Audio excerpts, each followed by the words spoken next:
आज हम देखेंगे जीव विज्ञान यानी कि बायोलॉजी का मास्टर वीडियो का पार्ट 2। इससे पहले इसका पार्ट 1 देख चुके हैं, तो चलिए आज का डिस्कशन स्टार्ट करते हैं। जी, और आज का हमारा विषय है जंतु जगत का वर्गीकरण। ये कहानी शुरू कहाँ से होती है? मुझे लगता है इसकी जड़ें तो काफी पुरानी होंगी, शायद प्राचीन ग्रीस तक। बिल्कुल, इसकी शुरुआत अरस्तु से होती है, जिन्हें हम जंतु विज्ञान यानी जूलॉजी का जनक भी मानते हैं। अच्छा। उन्होंने किताब लिखी थी हिस्टोरिया एनिमलियम। उसमें उन्होंने करीब 500 जंतुओं के बारे में बताया था। तो कह सकते हैं कि ये पहला एक बड़ा प्रयास था।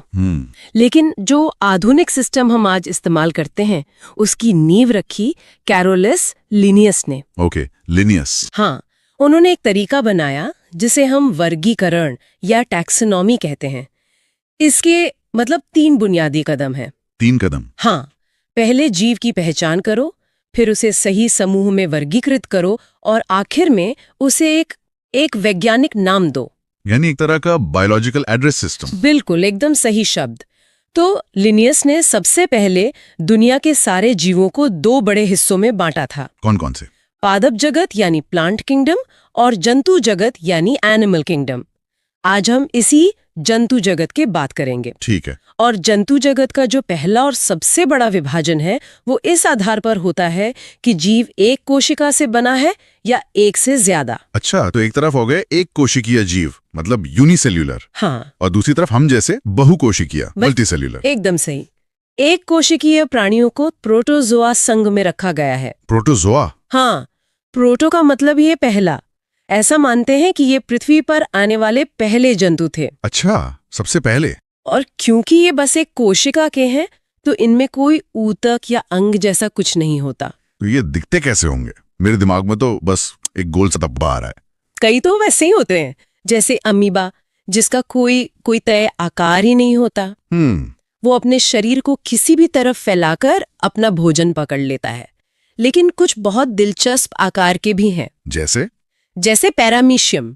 वो बिल्कुल एक चप्पल जैसा दिखता है। चप्पल जैसा? हाँ, और उसके शरीर पर हजारों छोटे छोटे बाल होते हैं, सीलिया, जिनकी मदद से वो तैरता है। और मैंने युग्लिना के बारे में सुना है, कहते हैं वो आधा पौधा और आधा जानवर है। ये कैसे हो सकता है? अरे वाह, आपने बिल्कुल सही सुना। वो प्रकृति का एक हाइब्रिड है। हाइब्रिड? हाँ, युग्लिना में पौधों की तरह क्लोरोफिल होता है, तो जब धूप होती है तो वो फोटोसिंथेसिस से अपना खाना बना लेता है। और जब अंधेरा हो तब वो दूसरे छोटे जीवों का शिकार करता है। इसीलिए उसे पौधे और जंतु के बीच की कड़ी कहते हैं। कमाल है, मतलब एक ही कोशिका में इतनी सारी काबिलियत। लेकिन प्रोटोजोआ में कुछ बदनाम सदस्य भी तो हैं। हाँ, बिल्कुल है। इसी समूह में आता है प्लाज्मोडियम, जो मलेरिया फैलाता है। ओह, मलेरिया वाला। और ट्राइपेनोसोमा भी, जिससे स्लीपिंग सिकनेस जैसी खतरनाक बीमारी होती है। तो ये छोटे जीव जितने सरल दिखते हैं, उनका असर उतना ही बड़ा हो सकता है। ठीक है, तो एक कोशिका से आगे बढ़ते हैं।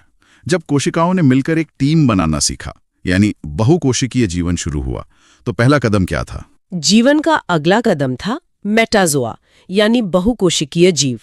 और इनमें सबसे सरल डिजाइन है पोरीफेरा संघ का। पोरीफेरा? हाँ, इनके नाम में ही इनका राज छिपा है। पोरी यानी छेद। इनके पूरे शरीर पर छोटे छोटे छेद होते हैं। आम भाषा में इन्हें स्पंज कहते हैं। स्पंज जैसे हम इस्तेमाल करते हैं? हाँ। पर ये तो एक ही जगह चिपके रहते हैं। फिर ये जंतु कैसे हुए? ये बहुत अच्छा सवाल है। यही वजह है कि इन्हें लंबे समय तक पौधा ही समझा जाता था। अच्छा। लेकिन ये अपना भोजन खुद नहीं बनाते। ये अपने छेदों से पानी अंदर खींचते हैं और उसमें जो पोषक तत्व होते हैं उन्हें फिल्टर करके खाते हैं। तो ये एक तरह के जिंदा वाटर फिल्टर हैं? बिल्कुल। जो समुद्र की चट्टानों पर चिपके रहते हैं। तो जीवन ने पहले एक जगह बैठकर फिल्टर करना सीखा, लेकिन अगला बड़ा कदम तो हिलना डुलना और शिकार करना रहा होगा। एकदम सही। और यहीं से सीलेंट्रेटा संघ की कहानी शुरू होती है। सीलेंट्रेटा? इस समूह के जीवों ने अपने मुंह के चारों ओर धागे जैसी संरचनाएं विकसित की, जिन्हें टेंटिकल्स कहते हैं। शिकार पकड़ने के लिए? हाँ, शिकार पकड़ने के लिए। इसमें हाइड्रा, जेलीफिश और मूंगा यानी कोरल जैसे जीव आते हैं। एक मिनट, जेलीफिश? इसके नाम में फिश है, पर क्या ये सच में मछली है? ये एक बहुत बड़ा भ्रम है। जेलीफिश का मछली से कोई लेना देना नहीं है, बिल्कुल नहीं। अच्छा। और इसी समूह का एक जीव है कोरल। उसने तो कुछ ऐसा कर दिखाया है जो हैरान कर देता है। क्या? ऑस्ट्रेलिया की जो ग्रेट बैरियर रीफ है, जिसे अंतरिक्ष से भी देखा जा सकता है, हाँ। वो इन्हीं छोटे छोटे जीवों के छोड़े गए कैल्शियम कार्बोनेट के कंकाल से बनी है। क्या बात है! मतलब लाखों सालों तक छोटे छोटे जीवों ने मिलकर दुनिया का सबसे बड़ा जीवित ढांचा बना दिया। बिल्कुल। अब मुझे लगता है हम उन जीवों की तरफ बढ़ रहे हैं जिन्हें हम आमतौर पर कीड़े या कृमि कह देते हैं, पर विज्ञान की नजर में ये सब एक जैसे तो नहीं होंगे। आप बिल्कुल सही हैं। कृमि या वर्म का डिजाइन भी धीरे धीरे विकसित हुआ। सबसे पहले आए प्लैटीहेलमिन्थीन्स, यानी चपटे कृमि। चपटे? हाँ, प्लैटी का मतलब ही है चपटा। ये इतने सरल होते हैं कि इनमें पाचन तंत्र तक नहीं होता। ये परपोषी होते हैं और दूसरे जीवों के शरीर में रहकर उनका पचाया भोजन सोखते हैं। जैसे कि फीताकृमि या टेपवर्म, इसका तो नाम ही डरावना है। हाँ, फीताकृमि इसका सबसे कुख्यात उदाहरण है। तो चपटे डिजाइन के बाद विकास ने एक और आकार आजमाया, गोल, और यहां से आए एस्केल्मिन्थीज यानी गोल कृमि। इनका शरीर नूडल्स की तरह लंबा और गोल होता है। ओके। इनमें से भी कुछ, जैसे एस्केरिस, इंसानों की आंतों में पाए जाते हैं। और फिर इस डिजाइन में कोई और सुधार हुआ होगा? हाँ, अगला बड़ा सुधार था शरीर को खंडों यानी सेगमेंट्स में बांटना। ये हुआ एनेलिडा संघ में। एनेलिडा? इनका शरीर कई गोल गोल छल्लों को जोड़कर बना होता है। इसका सबसे अच्छा उदाहरण है केंचुआ। अर्थवर्म? हाँ, उसके शरीर के खंड उसे जमीन में आसानी से रेंगने में मदद करते हैं, इसीलिए उसे किसान का मित्र भी कहते हैं। तो चपटा, फिर गोल और फिर खंडों वाला शरीर। हाँ, ये तो शरीर के डिजाइन की एक पूरी कहानी है। हाँ। पर अगर हम जंतु जगत के असली विजेताओं की बात करें, मतलब जिन्होंने हर जगह अपना परचम लहराया है, हाँ, तो वो कौन है? बिना किसी शक के वे हैं आर्थ्रोपोडा। आर्थ्रोपोडा? हाँ, आप सोचिए, पृथ्वी पर मौजूद हर 3 जंतुओं में से 2 इसी समूह के हैं। कीड़े मकोड़े, मकड़ियां, केकड़े, बिच्छू, ये सब आर्थ्रोपोडा है। इनकी सफलता का राज क्या है? ऐसा क्या खास है इनके डिजाइन में? इनकी सफलता के 3 बड़े कारण हैं। पहला, इनके शरीर पर एक कठोर बाहरी कवच होता है। एक्सोस्केलेटन? हाँ, एक्सोस्केलेटन, जो इनकी सुरक्षा करता है। दूसरा, इनका शरीर खंडों में बटा होता है। और तीसरा, इनके पैर जोड़ों वाले होते हैं। अच्छा। जिससे ये हर तरह की सतह पर चल सकते हैं, उड़ सकते हैं, तैर सकते हैं। इसी वजह से इन्होंने जमीन, पानी और हवा हर जगह कब्जा कर लिया। एक मिनट, आपने कहा मकड़ियां भी इसी समूह में हैं? मैं तो हमेशा मकड़ी को कीड़ा ही समझता था। ये एक आम हालतफहमी है। वैज्ञानिक तौर पर मकड़ियां कीट यानी इंसेक्ट नहीं है। तो फिर क्या है? इसका एक आसान सा नियम है। कीटों की 6 टांगे होती हैं, जबकि मकड़ियों की 8 टांगे होती हैं। 8 टांगे होती हैं। अच्छा। हाँ, ये छोटा सा अंतर उन्हें एक अलग वर्ग में डाल देता है। तो अगली बार मैं टांगे गिनूंगा। तो एक तरफ ये कठोर कवच वाले आर्थ्रोपोडा है, तो दूसरी तरफ नरम शरीर वाले जीव भी तो हैं, जैसे घोंगा या ऑक्टोपस। बिल्कुल, वे आते हैं मोलस्का संघ में, जो जंतु जगत का दूसरा सबसे बड़ा संघ है। मोलस्का? मोल का मतलब ही होता है मुलायम। इनके नरम शरीर की सुरक्षा के लिए अक्सर इनके ऊपर कैल्शियम कार्बोनेट का एक कठोर कवच होता है, जैसे घोंघे या सीप में। और ऑक्टोपस, उसके पास तो कोई कवच नहीं होता। सही कहा। ऑक्टोपस ने कवच को छोड़कर बुद्धि का विकास किया। वो अपने नरम शरीर को कहीं भी छिपा सकता है और शिकारियों को धोखा दे सकता है। उसे डेविल फिश भी कहते हैं ना? हाँ, शायद उसकी 8 भुजाओं और रहस्यमयी स्वभाव के कारण। पर फिर से ये भी एक फिश नहीं है। हाँ, लगता है शुरुआती वैज्ञानिकों को फिश शब्द बहुत पसंद था। जेलीफिश, स्टारफिश, डेविल फिश, सब नकली मछलियां हैं। तो असली वाली स्टारफिश किस समूह में है? स्टारफिश आती है इकाइनोडर्मेटा संघ में। इकाइनोडर्मेटा? इसके नाम का मतलब है कांटेदार त्वचा। इस समूह के सभी जीव समुद्री होते हैं और इनकी त्वचा पर कांटे जैसी संरचना होती है।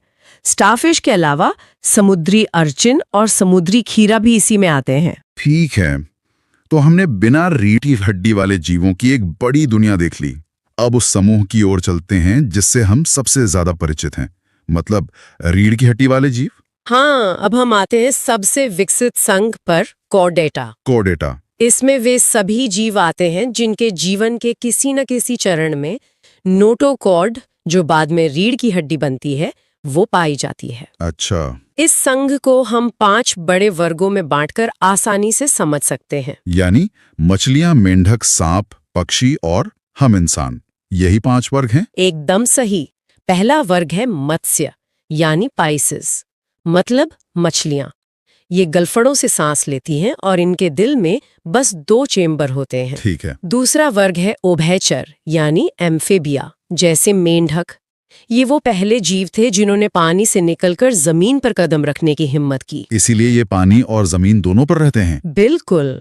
मेंढक के सांस लेने की प्रक्रिया के बारे में कुछ बहुत खास है ना? हाँ, वो एक बायोलॉजिकल अजूबा है। जब वो पानी में होता है तो अपनी त्वचा से सांस लेता है। त्वचा से? हाँ, जमीन पर फेफड़ों से और अपने लार्वा स्टेज में गलफड़ों से। मतलब एक ही जीवन में 3 अलग-अलग सिस्टम इस्तेमाल करता है। अद्भुत।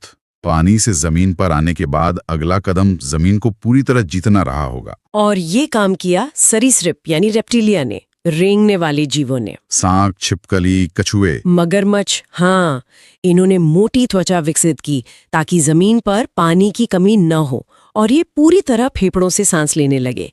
ये जमीन के असली विजेता थे। जब तक कि आसमान पर किसी और ने कब्जा नहीं कर लिया। पक्षी यानी एविस वर्ग, रेंगने से लेकर उड़ने तक का सफर तो कमाल का रहा होगा। ये एक बहुत बड़ा विकास था। उड़ने के लिए पक्षियों ने अपना शरीर पूरी तरह बदल लिया। उनकी हड्डियां खोखली हो गईं। वजन कम करने के लिए? हाँ, ताकि वजन कम हो।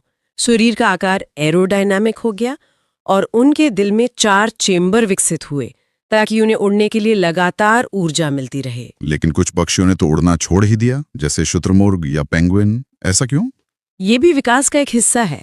जब किसी जगह पर शिकारी कम होते हैं और भोजन जमीन पर आसानी से मिल जाता है तो उड़ने में लगने वाली भारी ऊर्जा बचाने के लिए कुछ प्रजातियां इस क्षमता को खो देती हैं। समझ गया। और आखिर में इस कहानी के अंत में आता है हमारा अपना वर्ग, स्तनधारी, मैमल्स। हाँ, मैमल्स। हमें क्या चीज सबसे अलग बनाती है? स्तनधारियों की 3 मुख्य विशेषताएं हैं। 1, इनके शरीर पर बाल होते हैं। 2, ये अपने बच्चों को दूध पिलाते हैं। और 3, इनके दिल में 4 चेम्बर होते हैं और ये गर्म खून वाले होते हैं। लेकिन यहाँ भी कुछ चौंकाने वाले अपवाद हैं। अपवाद? मुझे लगा था कि सभी स्तनधारी सीधे बच्चों को जन्म देते हैं। ज्यादातर देते हैं, लेकिन ऑस्ट्रेलिया में पाए जाने वाले प्लैटिपस और एकिडना, हाँ, प्लैटिपस, वो ऐसे स्तनधारी हैं जो अंडे देते हैं। अंडे देते हैं? हाँ, ये दिखाता है कि विकास सीधी रेखा में नहीं चलता। इनके बाद आते हैं मेटाथीरिया, जैसे कंगारू, जो अविकसित बच्चे को जन्म देते हैं, जो माँ की थैली में पलता है। और फिर हैं यूथीरिया, जिसमें इंसान से लेकर ब्लू व्हेल तक आते हैं, जो पूर्ण विकसित बच्चों को जन्म देते हैं। चलिए अब अगला चैप्टर देखते हैं, पादप जगत यानी कि प्लांट किंगडम। बिल्कुल। तो देखिए, जीव विज्ञान की 2 मुख्य शाखाएं हैं, जंतु विज्ञान और वनस्पति विज्ञान। हाँ, जूलॉजी और बॉटनी। जी, तो जंतु विज्ञान के जनक अरस्तु हैं और वनस्पति विज्ञान के थियोफ्रेस्टस। और कैरोलस लिनियस ने ही अपनी किताब सिस्टेमा नेचुरे में सारे जीवधारियों को 2 बड़े ग्रुप्स में बांटा था, पादप जगत और जंतु जगत। तो आज हम पौधों की दुनिया में जरा गहराई से उतरते हैं। एकदम सही। और इस जगत को समझने के लिए इसे सबसे पहले 2 हिस्सों में बांटा गया है। पहले हैं अपुष्पोद्भिद यानी क्रिप्टोगैमाई। अपुष्पोद्भिद? हाँ, ये वो पौधे हैं जिनमें फूल और बीज नहीं होते। और दूसरे वाले जाहिर है पुष्पोद्भिद होंगे, फेनेरोगैमे। बिल्कुल। इन पौधों में फूल और बीज दोनों पाए जाते हैं, तो एक तरह से ये पौधों के विकास का क्रम भी है। ठीक है, तो फिर शुरुआत से ही शुरू करते हैं, अपुष्पोद्भिद से। हाँ। इसमें कौन कौन से समूह आते हैं? इसमें मुख्य रूप से 3 संघ हैं, थैलोफाइटा, ब्रायोफाइटा और टेरिडोफाइटा। थैलोफाइटा, इसकी क्या खासियत है? ये वनस्पति जगत का सबसे बड़ा समूह है। इन पौधों का शरीर, मतलब आप उसमें जड़, तना और पत्तियां अलग अलग नहीं बता सकते। अच्छा, सब एक जैसा ही होता है? हाँ, एक थैले जैसा। और सबसे जरूरी बात, इनमें संवहन ऊतक नहीं होते हैं। संवहन ऊतक मतलब वैस्कुलर टिश्यू। आप जाइलम और फ्लोएम की बात कर रहे हैं? जी वही, जाइलम जो जड़ों से पानी और मिनरल्स को पत्तियों तक पहुंचाता है। और फ्लोएम जो पत्तियों में बने खाने को पौधे के बाकी हिस्सों तक पहुंचाता है। एकदम सही। ये दोनों ही सिस्टम थैलोफाइटा में नहीं होते। तो ये तो बहुत ही बेसिक पौधे हुए। इनके उदाहरण क्या हैं? इसके मुख्य उदाहरण हैं शैवाल मतलब एल्गी, कवक यानी फंगी और लाइकेन। शैवाल मतलब काई? हाँ, शैवाल के अध्ययन को फाइकोलॉजी कहते हैं। इनमें क्लोरोफिल होता है तो ये स्वपोषी होते हैं। मतलब अपना खाना खुद बनाते हैं फोटोसिंथेसिस से। बिल्कुल। और इनकी कोशिका भित्ति सेल्यूलोज की बनी होती है। ये कहाँ पाए जाते हैं? पानी में ही? ज्यादातर समुद्री और साधारण जल में। पर एक मजेदार बात यह है कि ये आलसी भालू मतलब स्लॉथ बेयर के शरीर पर भी उगते हैं। क्या सच में? हाँ, वो इतना धीरे चलता है कि उसके बालों पर काई जम जाती है। कमाल है। अच्छा, शैवाल का हमारे लिए क्या उपयोग है? ये ऑक्सीजन देते हैं और भोजन के रूप में भी इस्तेमाल होते हैं, जैसे क्लोरेला और स्पिरुलिना। ओह हाँ, मैंने सुना है ये प्रोटीन से भरपूर होते हैं। जी, इसीलिए अंतरिक्ष यात्री इन्हें भोजन के रूप में इस्तेमाल करते हैं। इनके अलग अलग रंग भी होते हैं, हरे, लाल, भूरे। वो क्यों? वो पिगमेंट्स की वजह से। जैसे हरे शैवाल में क्लोरोफिल, लाल में फाइकोएरिथ्रिन, भूरे में फ्यूकोजैंथिन और नील हरे शैवाल में फाइकोसाइनिन होता है। समझ गई। और कवक के बारे में कुछ बताएं? कवक के अध्ययन को माइकोलॉजी कहते हैं। इनकी कोशिका भित्ति काइटिन की बनी होती है। काइटिन की, सेल्यूलोज की नहीं? नहीं। और मशरूम एक कवक ही है। और वो जो खमीर या ईस्ट होता है जिसका इस्तेमाल डबल रोटी बनाने में होता है, वो भी कवक ही है। अच्छा, और लाइकेन क्या है? लाइकेन असल में कवक और शैवाल का एक सहजीवी संबंध है, जिसे हेलोटिज्म कहते हैं। सहजीवी मतलब एक पार्टनरशिप? हाँ, तुम मुझे रहने की जगह दो, मैं तुम्हें खाना बना कर दूंगा। और ये वायु प्रदूषण के बहुत अच्छे संकेतक होते हैं। संकेतक? कैसे? ये प्रदूषित जगहों पर उगते ही नहीं। तो अगर कहीं लाइके में ही दिख रहे, मतलब वहां की हवा साफ नहीं है। अरे वाह। और पेड़ों की छाल पर उगने वाले को कॉर्टिकोल्स और चट्टानों पर उगने वाले को सेक्सिकोल्स कहते हैं। सही कहा। इसके अलावा रोसेला नाम के लाइकेन से लिटमस पेपर बनता है। वही स्कूल वाला लिटमस पेपर। लोबेरिया और रेमेलाइना से इत्र भी बनता है। और परमेलिया सैक्सटिलिस का उपयोग मिर्गी की दवा में होता है। जी। चलिए, तो अब अगले समूह पर आते हैं, ब्रायोफाइटा। ब्रायोफाइटा को पादप जगत का उभयचर भी कहा जाता है। उभयचर, एम्फिबियन, जैसे मेंढक होता है। बिल्कुल, क्योंकि ये रहते तो जमीन पर हैं, लेकिन प्रजनन के लिए इन्हें पानी की जरूरत पड़ती है। अच्छा, तो ये पूरी तरह से जमीन के नहीं हो पाए? नहीं, इनमें भी संवहन ऊतक नहीं होते और जड़, तना, पत्तियां पूरी तरह विकसित नहीं होती। ये मिट्टी से राइजोइड्स मतलब झूठी जड़ों से जुड़े रहते हैं। इसके उदाहरण? मॉस और लिवरवॉर्ट्स। स्फैग्नम मॉस के बारे में एक खास बात है। क्या? वो अपने भार से 18 गुना ज्यादा पानी सोख सकता है। 18 गुना? हाँ, इसीलिए माली इसका उपयोग पौधों को एक जगह से दूसरी जगह ले जाते समय करते हैं, ताकि जड़ें सूखे नहीं। इसका प्रयोग एंटीसेप्टिक के रूप में भी होता है। बहुत खूब। तो अब अपुष्पोद्भिद का आखिरी समूह, टेरिडोफाइटा। हाँ, इन पौधों में जड़, तना और पत्तियां पाई जाती हैं। और सबसे जरूरी बात, इनमें संवहन ऊतक, जाइलम और फ्लोएम पाया जाता है। बिल्कुल सही। पहली बार वैस्कुलर टिश्यू इन्हीं में आया। लेकिन एक चीज इनमें भी नहीं थी। फूल और बीज। जी, फूल और बीज इनमें भी नहीं होते। इसके उदाहरण क्या हैं? फर्न, मर्सिलिया और हॉर्सटेल। ठीक है, तो अब उन पौधों पर आते हैं जिनमें ये सब होता है। पुष्पोद्भिद यानी फेनेरोगामे। हाँ, ये पूर्ण विकसित पौधे होते हैं। इन्हें 2 उप समूहों में बांटा गया है, नग्न बीजी और आवृत बीजी। नग्न बीजी, जिम्नोस्पर्म्स, मतलब नग्न बीज। एकदम सही। इनके बीज पर कोई आवरण या फल नहीं होता। अच्छा, बीज खुले में होते? हाँ, ये पौधे ज्यादातर मरुद्भिद मतलब ज़ेरोफिटिक होते हैं, कम पानी में भी रह सकते हैं। इनमें बीज तो होते हैं, पर असली फूल नहीं होते। कुछ प्रसिद्ध नग्न बीजी पौधे कौन से हैं? सबसे ऊंचा पौधा सिकोया, जिसकी ऊंचाई 120 मीटर तक होती है। 120 मीटर? जी, इसे कोस्ट रेडवुड ऑफ कैलिफोर्निया भी कहते हैं। और सबसे छोटा पौधा है ज़ैमिया पिग्मिया। साइकस और पाइन या चीड़ भी इसी में आते हैं? हाँ, बिल्कुल। साइकस के तनों से साबूदाना बनता है और चीड़, सिकोया, देवदार की लकड़ी से फर्नीचर बनता है। चीड़ के पेड़ से तो तारपीन का तेल भी मिलता है ना? जी, और देवदार की लकड़ी से सिट्रस तेल मिलता है। ठीक है। और अब आखिरी समूह, आवृत बीजी। एंजियोस्पर्म्स। इन पौधों के बीज फलों के अंदर होते हैं। एंजियो का मतलब ये ढका हुआ।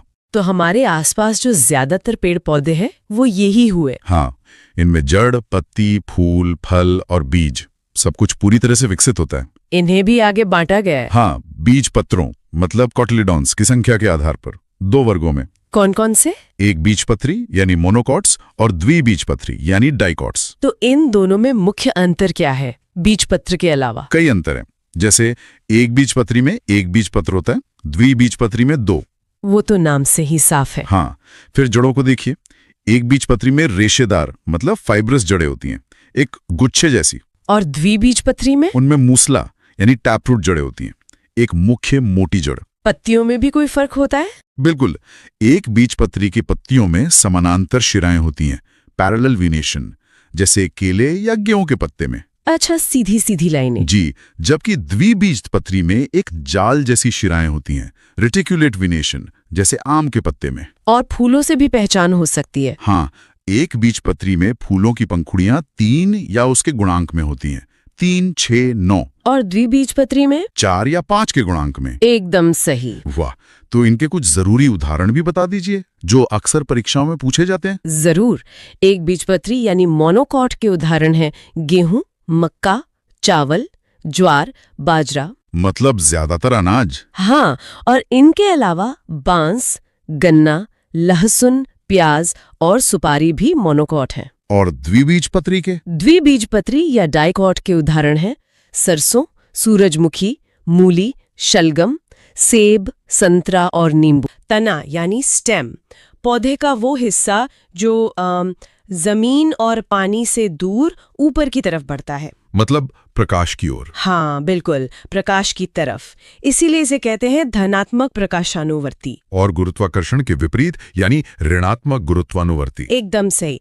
और पानी से भी दूर तो ऋणात्मक जलानुवर्ती भी। तो तने का मुख्य काम क्या है? मतलब ये सिर्फ पौधे को सीधा ही रखता है? नहीं, सीधा रखना तो एक काम है, ये पौधे को यांत्रिक मजबूती देता है, लेकिन इसका सबसे जरूरी काम है ट्रांसपोर्टेशन का। ट्रांसपोर्टेशन? हाँ, ये एक हाईवे की तरह है। ये जड़ों से पानी और खनिज पत्तियों तक पहुंचाता है और पत्तियों में जो भोजन बनता है उसे पौधे के बाकी हिस्सों तक। अच्छा। और सबसे जरूरी बात जो तने को जड़ से अलग करती है वो है पर्व और पर्व संधियां, नोड्स एंड इंटरनोड्स। हाँ, ये बहुत दिलचस्प है। पर्व मतलब वो गांठें हैं ना, जैसे गन्ने में होती हैं। बिल्कुल वही। ये वो पॉइंट्स हैं जहां से नई शाखाएं, पत्तियां या फूल निकलते हैं, और 2 पर्वों के बीच का जो हिस्सा होता है उसे पर्व संधि कहते हैं। सही। ये पहचान सिर्फ और सिर्फ तने में होती है, जड़ में कभी नहीं। इसी वजह से आलू और अदरक तने हैं, जड़ नहीं, क्योंकि उन पर वो आंखें होती हैं। एग्जैक्टली। आलू पर जो आंखें होती हैं वो असल में उसके पर्व यानी नोड्स हैं। तो ये तो हुए भूमिगत तने जो भोजन जमा करने के लिए जमीन के नीचे चले जाते हैं। हाँ, ये रूपांतरण है। आलू एक कंद मतलब ट्यूबर है। अदरक और हल्दी जो जमीन के नीचे साइडवेज मतलब क्षैतिज रूप से फैलते हैं, वो प्रकंद या राइजोम कहलाते हैं। करेक्ट। और फिर आता है प्याज और लहसुन, वो शल्ककंद या बल्ब हैं। उनकी परतें असल में पत्तियां होती हैं। हाँ, मांसल पत्तियां जो भोजन जमा करती हैं। और एक चौथा प्रकार भी है, घन कंद, कॉर्म, जैसे जिमीकंद और अरबी। ये जमीन के नीचे सीधे मतलब वर्टिकली बढ़ते हैं। बहुत अच्छे। ये तो हुए भूमिगत तने। अब कुछ तने ऐसे भी हैं जो आधे जमीन पर और आधे हवा में होते हैं, अर्धवायवीय तने, सब एरियल स्टेम्स। हाँ। इसका सबसे अच्छा उदाहरण है दूब घास। अच्छा, वो जो लॉन में फैल जाती है? हाँ, वो जमीन की सतह पर ही फैलती जाती है। उसे कहते हैं ऊपरी भूस्तारी या रनर। जहां जहां उसकी गांठ जमीन को छूती है वहां से नई जड़ें निकल आती हैं। तभी वो इतनी तेजी से फैलती है। बिल्कुल। इसी तरह पुदीना होता है, अंतः भूस्तारी, सकर। वो पहले जमीन के अंदर बढ़ता है और फिर तिरछा होकर बाहर निकल आता है। और पानी में भी ऐसा कुछ होता है? हाँ, जलीय पौधों में, जैसे जलकुंभी, उसे भूस्तारिका या ऑफसेट कहते हैं। वो भी रनर की तरह ही पानी की सतह पर फैलता है। ये तो कमाल है। लेकिन सबसे अनोखे रूपांतरण तो शायद वायवीय तनों में होते हैं, जो पूरी तरह हवा में है। हाँ, वहां तो प्रकृति की इंजीनियरिंग देखने लायक है। जैसे रेगिस्तान में नागफनी, कैक्टस। हाँ, उसमें तो पत्तियां होती ही नहीं, सिर्फ कांटे होते हैं। असल में वो कांटे ही उसकी पत्तियां हैं। क्या? हाँ, पानी बचाने के लिए पत्तियां कांटों में बदल गईं। तो अब सवाल उठा, फोटोसिंथेसिस कौन करेगा, भोजन कौन बनाएगा? तो तने ने ये जिम्मेदारी ले ली। बिल्कुल, तना चपटा, हरा और पत्ती जैसा हो गया और खुद प्रकाश संश्लेषण करने लगा। इस चपटे तने को पर्णकाय स्तंभ या फाइलोक्लेट कहते हैं। वाह, मतलब जो हमें कैक्टस की पत्ती दिखती है वो असल में उसका तना है। सही। और नींबू या बोगनविलिया में जो कांटे होते हैं वो पौधे की सुरक्षा के लिए होते हैं। वो क्या है? वो कक्षस्थ कलिकाओं का रूपांतरण है, थॉर्न कहलाते हैं। और बेल वाले पौधों में वो स्प्रिंग जैसी चीज जो सहारे के लिए होती है, उसे स्तंभ प्रतान या स्टेम टेंड्रिल कहते हैं। ये भी कलिकाओं से ही बनती हैं। कद्दू, लौकी, अंगूर, इन सब में ये कमजोर तने को ऊपर चढ़ने में मदद करती हैं। कमाल है, पौधे का हर हिस्सा कितनी तरह से खुद को ढाल लेता है। चलिए अब तने से आगे बढ़कर उस हिस्से पर आते हैं जहां पौधे का भोजन बनता है। पत्ती, लीफ। हाँ, पौधे की भोजन की फैक्ट्री। बिल्कुल, इसे पौधे की किचन कह सकते हैं। इसका हरा रंग क्लोरोफिल की वजह से होता है और यही क्लोरोफिल सूरज की रोशनी को भोजन में बदलता है, प्रकाश संश्लेषण की प्रक्रिया से। हाँ, और इसकी सतह पर बहुत छोटे छोटे छेद होते हैं, स्टोमाटा, रंध्र। हाँ, ये गैसों के आदान प्रदान के लिए होते हैं ना, एकदम। कार्बन डाइऑक्साइड अंदर लेने और ऑक्सीजन बाहर छोड़ने के लिए। ये पौधे की नाक की तरह काम करते हैं। अगर हम पत्ती की बनावट देखें तो उसके 3 मुख्य भाग होते हैं। हाँ, मोटे तौर पर 3। पहला पर्णाधार, लीफ बेस, जिससे पत्ती तने से जुड़ती है। ठीक है। दूसरा है पर्णवृंत यानी पेच्योल, वो डंठल वाला हिस्सा। और तीसरा है पत्रफलक या लैमिना। लैमिना मतलब पत्ती का वो चौड़ा चपटा हरा वाला हिस्सा। हाँ, और इसी लैमिना के अंदर नसों का एक जाल होता है, शिराएं या वेन्स। मैंने देखा है कि कुछ पत्तियों में ये शिराएं एक जाल बनाती हैं और कुछ में सीधी लाइनें होती हैं। बहुत बड़ी ऑब्जर्वेशन है। ये शिराविन्यास मतलब वेनेशन कहलाता है। जब शिराएं जाल बनाती हैं जैसे पीपल या आम के पत्ते में, तो उसे जालिकावत कहते हैं, रेटिक्यूलेट। और ये द्विबीजपत्री पौधों में होता है। सही। और जब शिराएं एक दूसरे के समानांतर चलती हैं जैसे गेहूं, केला या धान के पत्ते में, तो उसे समानांतर या पैरेलल कहते हैं। और ये एक बीजपत्री पौधों की पहचान है। बिल्कुल। अच्छा, एक और चीज, आम की पत्ती तो एक होती है, लेकिन नीम की पत्ती में एक डंडी पर बहुत सारी छोटी छोटी पत्तियां होती हैं। हाँ, ये पत्तियों के प्रकार हैं। आम की पत्ती एक सरल पत्ती, सिंपल लीफ है, उसका लैमिना एक ही होता है, कटा हुआ नहीं। और नीम की? नीम की वो पूरी एक डंडी, असल में एक ही पत्ती है। सच में? हाँ, उसे संयुक्त पत्ती, कंपाउंड लीफ कहते हैं। और जो छोटी छोटी पत्तियां हमें दिखती हैं वो असल में पर्णक या लीफलेट्स हैं। लैमिना का कटाव इतना गहरा होता है कि वो मध्य शिरा तक पहुंच जाता है और उसे कई पर्णकों में बांट देता है। ये तो बहुत ही दिलचस्प है। तो क्या पत्तियों ने भी तने की तरह कुछ अनोखे रूपांतरण किए हैं? बिल्कुल किए हैं। कुछ पत्तियां तो शिकारी तक बन गई हैं। शिकारी? मांसाहारी पौधे। हाँ, कीटभक्षी, इंसेक्टिवोरस। ये ऐसी मिट्टी में उगते हैं जहां नाइट्रोजन की कमी होती है, तो अपनी नाइट्रोजन की जरूरत पूरी करने के लिए ये कीड़े मकोड़े खाते हैं। जैसे कि घटपर्णी, पिचर प्लांट सबसे अच्छा उदाहरण है। उसकी पत्ती एक घड़े या पिचर के आकार में बदल जाती है।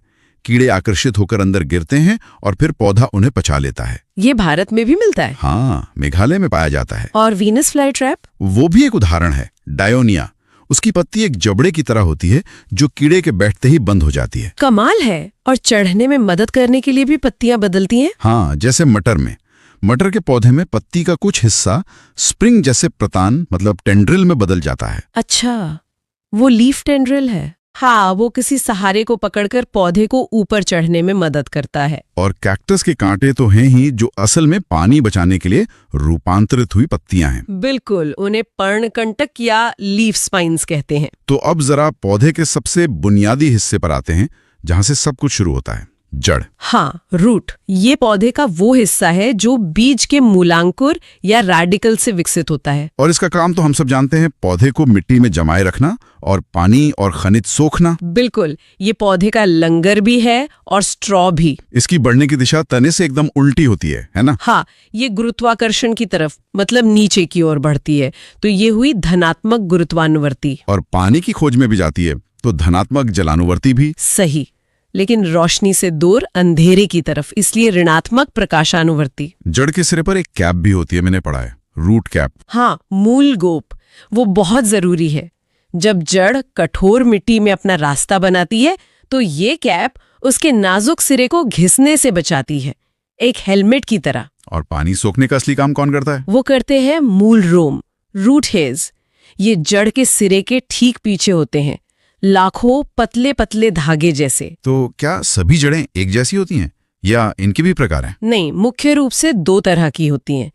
पहली है मूसला जड़, टैप रूट। इसमें एक मुख्य मोटी जड़ होती है। हाँ, जो सीधे नीचे जाती है और फिर उससे पतली पतली शाखाएं निकलती हैं। ये ज्यादातर द्विबीजपत्री पौधों में मिलती हैं, जैसे चना, मटर, आम। और दूसरी है रेशेदार जड़, फाइब्रस रूट। इसमें कोई एक मुख्य जड़ नहीं होती। अच्छा, मतलब एक गुच्छे की तरह होती हैं। हाँ, तने के आधार से ही हजारों पतली जड़ें एक गुच्छे के रूप में निकलती हैं। ये एक बीजपत्री पौधों की पहचान है, जैसे गेहूं, चावल, घास। तभी घास को उखाड़ना इतना मुश्किल होता है। बिल्कुल, क्योंकि उसकी जड़ें मिट्टी को एक जाल की तरह जकड़ लेती हैं। लेकिन मैंने बरगद के पेड़ पर भी जड़ें देखी हैं जो टहनियों से नीचे लटकती हैं। वो एक तीसरा प्रकार है, अपस्थानिक जड़ें, एडवेंटिशियस रूट्स। ये कौन सी जड़ें हैं? ये वो जड़ें हैं जो मूलांकुर से नहीं बल्कि पौधे की किसी और हिस्से से निकलती हैं, जैसे तने या शाखाओं से। अच्छा, बरगद वाली जड़ें इसी में आती हैं। हाँ, वो इसका सबसे अच्छा उदाहरण है। उन्हें स्तंभ मूल या प्रॉप रूट्स कहते हैं। वो शाखाओं से निकलकर नीचे जमीन तक जाती हैं और उस विशाल पेड़ को खंभों की तरह सहारा देती हैं। और मक्का या गन्ने में भी मैंने देखी हैं, तने के निचले हिस्से से तिरछी जड़ें निकलती हैं। उन्हें अवस्तंभ मूल या स्टिल्ट रूट्स कहते हैं। वो भी पतले तने को अतिरिक्त सहारा देने के लिए होती हैं। अब बात करते हैं उन जड़ों की जिन्हें हम खाते हैं, गाजर, मूली, शलगम। ये जड़ों का रूपांतरण है भोजन संग्रह के लिए। ये पौधे का गोदाम है। इनके आकार भी अलग अलग होते हैं। हाँ, जैसे मूली जो बीच में मोटी और किनारों पर पतली होती हैं, उसे तरकरूपी या फ्यूजिफॉर्म कहते हैं। और गाजर जो शंकु के आकार की होती है, उसे शंकुरूपी या कोनिकल कहते हैं। और शलगम या चुकंदर जो ऊपर से गोल और नीचे अचानक पतले हो जाते हैं, वो कुंभी रूपी यानी नैपी फॉर्म कहलाते हैं। वाह! और कोई खास तरह की जड़? एक और बहुत ही अनोखी जड़ है श्वसन मूल, न्यूमैटोफोर्स। ये क्या करती है? ये दलदली इलाकों में उगने वाले मैंग्रोव पौधों में मिलती हैं, जैसे राइजोफोरा। वहां की मिट्टी में ऑक्सीजन की बहुत कमी होती है। तो ये जड़ें सांस लेने के लिए जमीन से बाहर निकल आती हैं। हाँ बिल्कुल, ये ऊपर की ओर हवा में निकल आती हैं ताकि पौधा सांस ले सके। तो चलिए अब अगला चैप्टर देखते हैं, फूल और फल की संरचना। सबसे पहले फूल के बारे में बात करते हैं। बिल्कुल, फूल जो है वो असल में पौधे के प्रजनन अंग हैं। हाँ, मतलब सिर्फ सुंदर दिखने के लिए नहीं है, इनसे ही आगे फल और बीज बनते हैं। सही कहा। और इनके मुख्य रूप से 4 भाग होते हैं। 4 भाग? हाँ, बाह्य दलपुंज, पुमंग और जायांग। पहले 2 सहायक हैं और आखिरी 2 मुख्य प्रजनन अंग। ठीक है, तो इसे नीचे से ऊपर की तरफ समझते हैं एक एक करके। सबसे अच्छा तरीका है। तो एकदम नीचे जहां से फूल जुड़ा होता है वो फूला हुआ हिस्सा है पुष्पासन, थैलेमस। अच्छा, मतलब एक तरह का प्लेटफॉर्म जिस पर पूरा फूल टिका है। बिल्कुल। अब इस प्लेटफॉर्म के ऊपर पहला घेरा आता है हरी पंखुड़ियों का। ये तो मैंने देखी हैं, कली के बाहर जो होती हैं। हाँ, वही। इन्हें बाह्य दलपुंज या केलेक्स कहते हैं। इनका काम है कली को बचाना। एक तरह है बॉडीगार्ड। हाँ, कह सकते हैं। और इसकी हर एक पत्ती को सेपल कहते हैं। सेपल, ठीक है। तो बॉडीगार्ड के बाद आती हैं रंगीन पंखुड़ियां, दलपुंज या कोरोला। ये फूल का सबसे आकर्षक हिस्सा है। और इसकी एक पंखुड़ी को पेटल कहते हैं, है ना? सही। और इनका रंग, इनकी खुशबू, ये सब कीड़ों को बुलाने के लिए एक तरह का विज्ञापन है। परागण के लिए। हाँ, परागण के लिए ये कीड़ों को आकर्षित करते हैं। तो ये हो गए सहायक हिस्से। हिस्से अब आते हैं प्रजनन भागों पर। हाँ, अब आते हैं पुमंग पर, एंड्रोसियम। यह फूल का नर जनन भाग है। और इसकी इकाई को कहते हैं पुंकेसर, स्टेमेन। पुंकेसर। हाँ, और पुंकेसर के भी 2 भाग होते हैं। एक वो पतला सा डंठल, जी, उसे कहते हैं पुतंतु या फिलामेंट, और उसके ऊपर होता है पराग कोश, एंथर। अच्छा, और इसी पराग कोश के अंदर वो परागकण होते? एकदम सही, पोलन ग्रेन्स। यही नर युग्मक यानी मेल गैमेट होते हैं। समझ गया।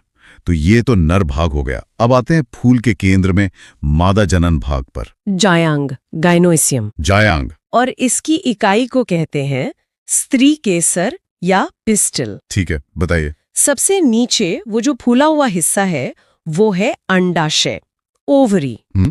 इसी के अंदर होते हैं बीजांड यानी ओव्यूल्स, जो मादा युग्मक है। ठीक है, और उसके ऊपर? अंडाशय से ऊपर एक पतली नली जैसी संरचना निकलती है, वो है वर्तिका या स्टाइल। और सबसे ऊपर वो चिपचिपा सा हिस्सा होता है? वर्तिकाग्र, स्टिग्मा। बहुत बढ़िया, उसका चिपचिपा होना ही जरूरी है ताकि परागकण उस पर चिपक सके। बिल्कुल, यहीं से परागण की प्रक्रिया शुरू होती है। मतलब परागकणों का परागकोश से निकलकर इस वर्तिकाग्र तक पहुंचना ही परागण यानी पॉलिनेशन है। हाँ, और इसके बाद होता है निषेचन, फर्टिलाइजेशन। वो कैसे? जब परागकण वर्तिकाग्र पर आता है तो वो वर्तिका से होता हुआ अंडाशय तक पहुंचता है और बीजांड से मिल जाता है। बस इसी को निषेचन कहते हैं। अच्छा, अब ये जो परागण है इसके भी तो प्रकार होते हैं? हाँ, मुख्य रूप से दो, स्वपरागण और परपरागण। स्वपरागण मतलब? सेल्फ पॉलिनेशन, जब परागण उसी फूल में या उसी पौधे के दूसरे फूल पर हो जाए। मतलब घर की बात घर में ही रह गई। हाँ, कुछ ऐसा ही। इसमें एक होता है ऑटोगेमी, जो एक ही फूल के अंदर होता है, और दूसरा है जिटोनोगेमी। इसमें पौधा तो एक ही होता है पर फूल अलग अलग होते हैं। ठीक है। और परपरागण, क्रॉस पॉलिनेशन। उसमें परागण एक पौधे के फूल से उसी जाति के दूसरे पौधे के फूल पर होता है। इसके लिए तो किसी की मदद चाहिए होगी, कोई एजेंट। बिल्कुल, और इन एजेंट से जुड़े सवाल परीक्षाओं में बहुत आते हैं। अच्छा, जैसे हवा से परागण को कहते हैं एनिमोफिली। एनिमोफिली, जैसे गेहूं में। हाँ, जल द्वारा परागण को हाइड्रोफिली कहते हैं, पक्षियों द्वारा ऑर्निथोफिली, और चमगादड़ से भी होता है, उसे कहते हैं कायरैप्टेरोफिली। अरे वाह, चमगादड़ से भी? जी, और जो सबसे आम है कीड़ों द्वारा, उसे कहते हैं एंटोमोफिली। और एक घोंगे वाला भी सुना था मैंने, मेलेकोफिली। हाँ, गजब। वैसे दुनिया का सबसे बड़ा फूल कौन सा है? रेफ्लेसिया, और सबसे छोटा वुल्फिया। रेफ्लेसिया, ठीक है। तो निषेचन हो गया, अब क्या होगा? अब अंडाशय विकसित होकर फल बन जाएगा और अंदर जो बीजांड थे वो बीज बन जाएंगे। और फलों के अध्ययन को क्या कहते हैं? पोमोलॉजी, ठीक है। तो फल की संरचना की बात करते हैं। आम का उदाहरण लेते हैं। हाँ, वो सबसे आसान रहेगा। तो देखिए, फल के दो मुख्य भाग हैं, फल भित्ति और बीज। फल भित्ति, पेरिकाप। हाँ, इसके 3 स्तर होते हैं। आम का जो बाहरी छिलका है जी, वो है बाह्य फल भित्ति या एपिकाप। फिर वो गूदा जिसे हम खाते हैं, वो है मध्य फल भित्ति, मीजोकाप। और अंदर की गुठली, वो है अंतः फल भित्ति, एंडोकाप। बीज उसके भी अंदर होता है। ये तो बहुत सीधा है। लेकिन मैंने ये सत्य फल और असत्य फल के बारे में भी सुना है, वो क्या है? हाँ, ये बहुत महत्वपूर्ण है।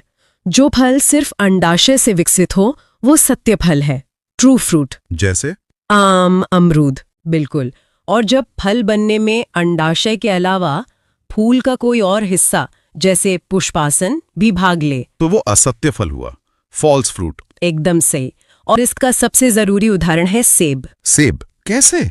हम सेब का जो हिस्सा खाते हैं वो असल में उसका फूला हुआ पुष्पासन है।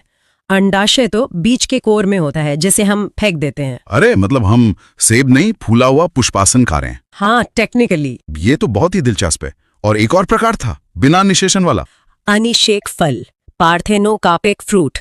ये बिना निषेचन के बनते हैं, इसलिए इनमें बीज नहीं होते। जैसे केला और अंगूर। हाँ, केला और कुछ किस्म के अंगूर। ठीक है। निर्माण के आधार पर भी तो प्रकार हैं। हाँ, 3 है। पहला, सरल फल, सिंपल फ्रूट, जब एक फूल से एक ही फल बने, जैसे आम। दूसरा, समूह फल, एग्रीगेट फ्रूट। इसमें फूल एक होता है पर उससे कई छोटे छोटे फल गुच्छे में बनते हैं। इसका उदाहरण? स्ट्रॉबेरी, रसभरी। स्ट्रॉबेरी क्रम ही एक फल बन जाए, मतलब फूलों का गुच्छा, जैसे कटहल और अनानास। अच्छा, तभी उसके ऊपर वो खाने जैसे बने होते हैं। हाँ, हर खाना एक फूल था। अब आते हैं सबसे जरूरी हिस्से पर। फलों के खाने योग्य भाग। हाँ, यहाँ से सवाल जरूर बनते हैं। तो सेब का तो हमने जान लिया, हम पुष्पासन खाते हैं। और आम का? मध्य फल भित्ति। मीजोकप। पपीते का भी वही है। और अमरूद का? अमरूद में तो हम लगभग सब कुछ खा जाते हैं। हाँ, पूरी फल भित्ति और बिजांड। और केले में? छिलका छोड़कर, मतलब मध्य और अंताफल भित्ति। सही। अब सबसे खास नारियल, उसका पानी और गिरी क्या है? ये सवाल तो मैंने कई बार देखा है, बताइए। वो है भ्रूणपोष, एंडोस्पर्म। ये बीज के भ्रूण को पोषण देने के लिए बनता है। भ्रूणपोष मतलब हम उसका पोषक तत्व खा रहे हैं। बिल्कुल। कमाल है। और आखिर में गेहूं। गेहूं का दाना क्या है? वो भी एक फली है, एक सूखा सरद फल। इसे कैरियोप्सिस कहते हैं। अब अगला चैप्टर देखते हैं। चैप्टर का नाम है पादप ऊतक। तो सबसे पहले ऊतक होता क्या है? मेरा मतलब, हम कहते हैं कि कोशिकाएं जीवन की सबसे छोटी इकाई है, तो फिर ये ऊतक क्या है? बिल्कुल। देखिए, ऊतक मतलब समान कोशिकाओं का एक ग्रुप, एक ऐसा समूह जो मिलकर कोई खास काम करता हो। अच्छा, मतलब कोशिकाओं की एक टीम। हाँ, एक टीम। और पौधों में मोटे तौर पर ये टीमें दो तरह की होती हैं। एक है विभाज्योत्की ऊतक, मतलब मेरिस्टोमैटिक टिश्यू, जिसमें कोशिकाएं लगातार डिवाइड होती रहती हैं, बढ़ती रहती हैं। ओके। और दूसरा है स्थायी ऊतक, यानी परमानेंट टिश्यू। हाँ। इसमें विभाजन की क्षमता वो खत्म हो जाती है। समझ गए। तो चलिए पहले विभाज्योत्की ऊतक को समझते हैं। इसका मेन काम तो फिर पौधे के आकार को बढ़ाना ही हुआ। हाँ, बिल्कुल। और ये पौधे में 3 खास जगहों पर होता है। पहला है शीर्षस्थ विभाज्योत्की ऊतक, मतलब एपिकल मेरिस्टेम। शीर्षस्थ, जैसा कि नाम से ही लग रहा है, ये पौधे के शीर्ष पर होगा। एग्जैक्टली। ये पौधे की चोटी पर और जड़ों के एकदम सिरों पर पाया जाता है। इसका सीधा सा काम है पौधे की लंबाई बढ़ाना। अच्छा, और दूसरा प्रकार कौन सा है? दूसरा है पार्श्व विभाज्योत्की ऊतक, लैटरल मेरिस्टम। इसका काम है तने और जड़ की मोटाई, मतलब उसकी गोलाई को बढ़ाना। ओके, तो एक लंबाई बढ़ा रहा है और दूसरा चौड़ाई। सही। और तीसरा है अंतर्वेशी विभाज्योत्की ऊतक, इंटरकैलरी मेरिस्टम। ये बहुत दिलचस्प है। वो कैसे? ये असल में शीर्षस्थ ऊतक का ही बचा हुआ हिस्सा है, और ये उन पौधों के लिए जरूरी है जिनके ऊपरी हिस्से को जानवर खा जाते हैं, जैसे घास। अच्छा, मतलब अगर कोई जानवर घास का ऊपरी सिरा खा ले? हाँ, तो इसी ऊतक की वजह से घास फिर से बढ़ जाती है। ये एक तरह का बैकअप है। वाह, ये तो बहुत ही स्मार्ट डिजाइन है। तो ये तो हो गए विभाज्योत्की ऊतक। अब आते हैं स्थायी ऊतक पर, जहां कोशिकाएं विभाजित नहीं होती। हाँ, ये भी 2 तरह के होते हैं।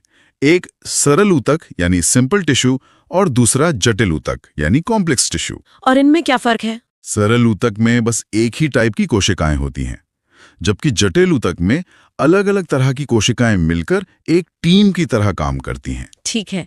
तो सरल ऊतक के जो 3 प्रकार हैं, उनके नाम अक्सर अंग्रेजी में ही सुनने को मिलते हैं। पैरेन्काइमा, कोलेन्काइमा और स्क्लेरेन्काइमा। हाँ, नाम थोड़े मुश्किल लग सकते हैं, पर इनके काम बहुत सीधे हैं। जैसे पैरेन्काइमा का मेन काम है भोजन का भंडारण करना, भोजन स्टोर करना।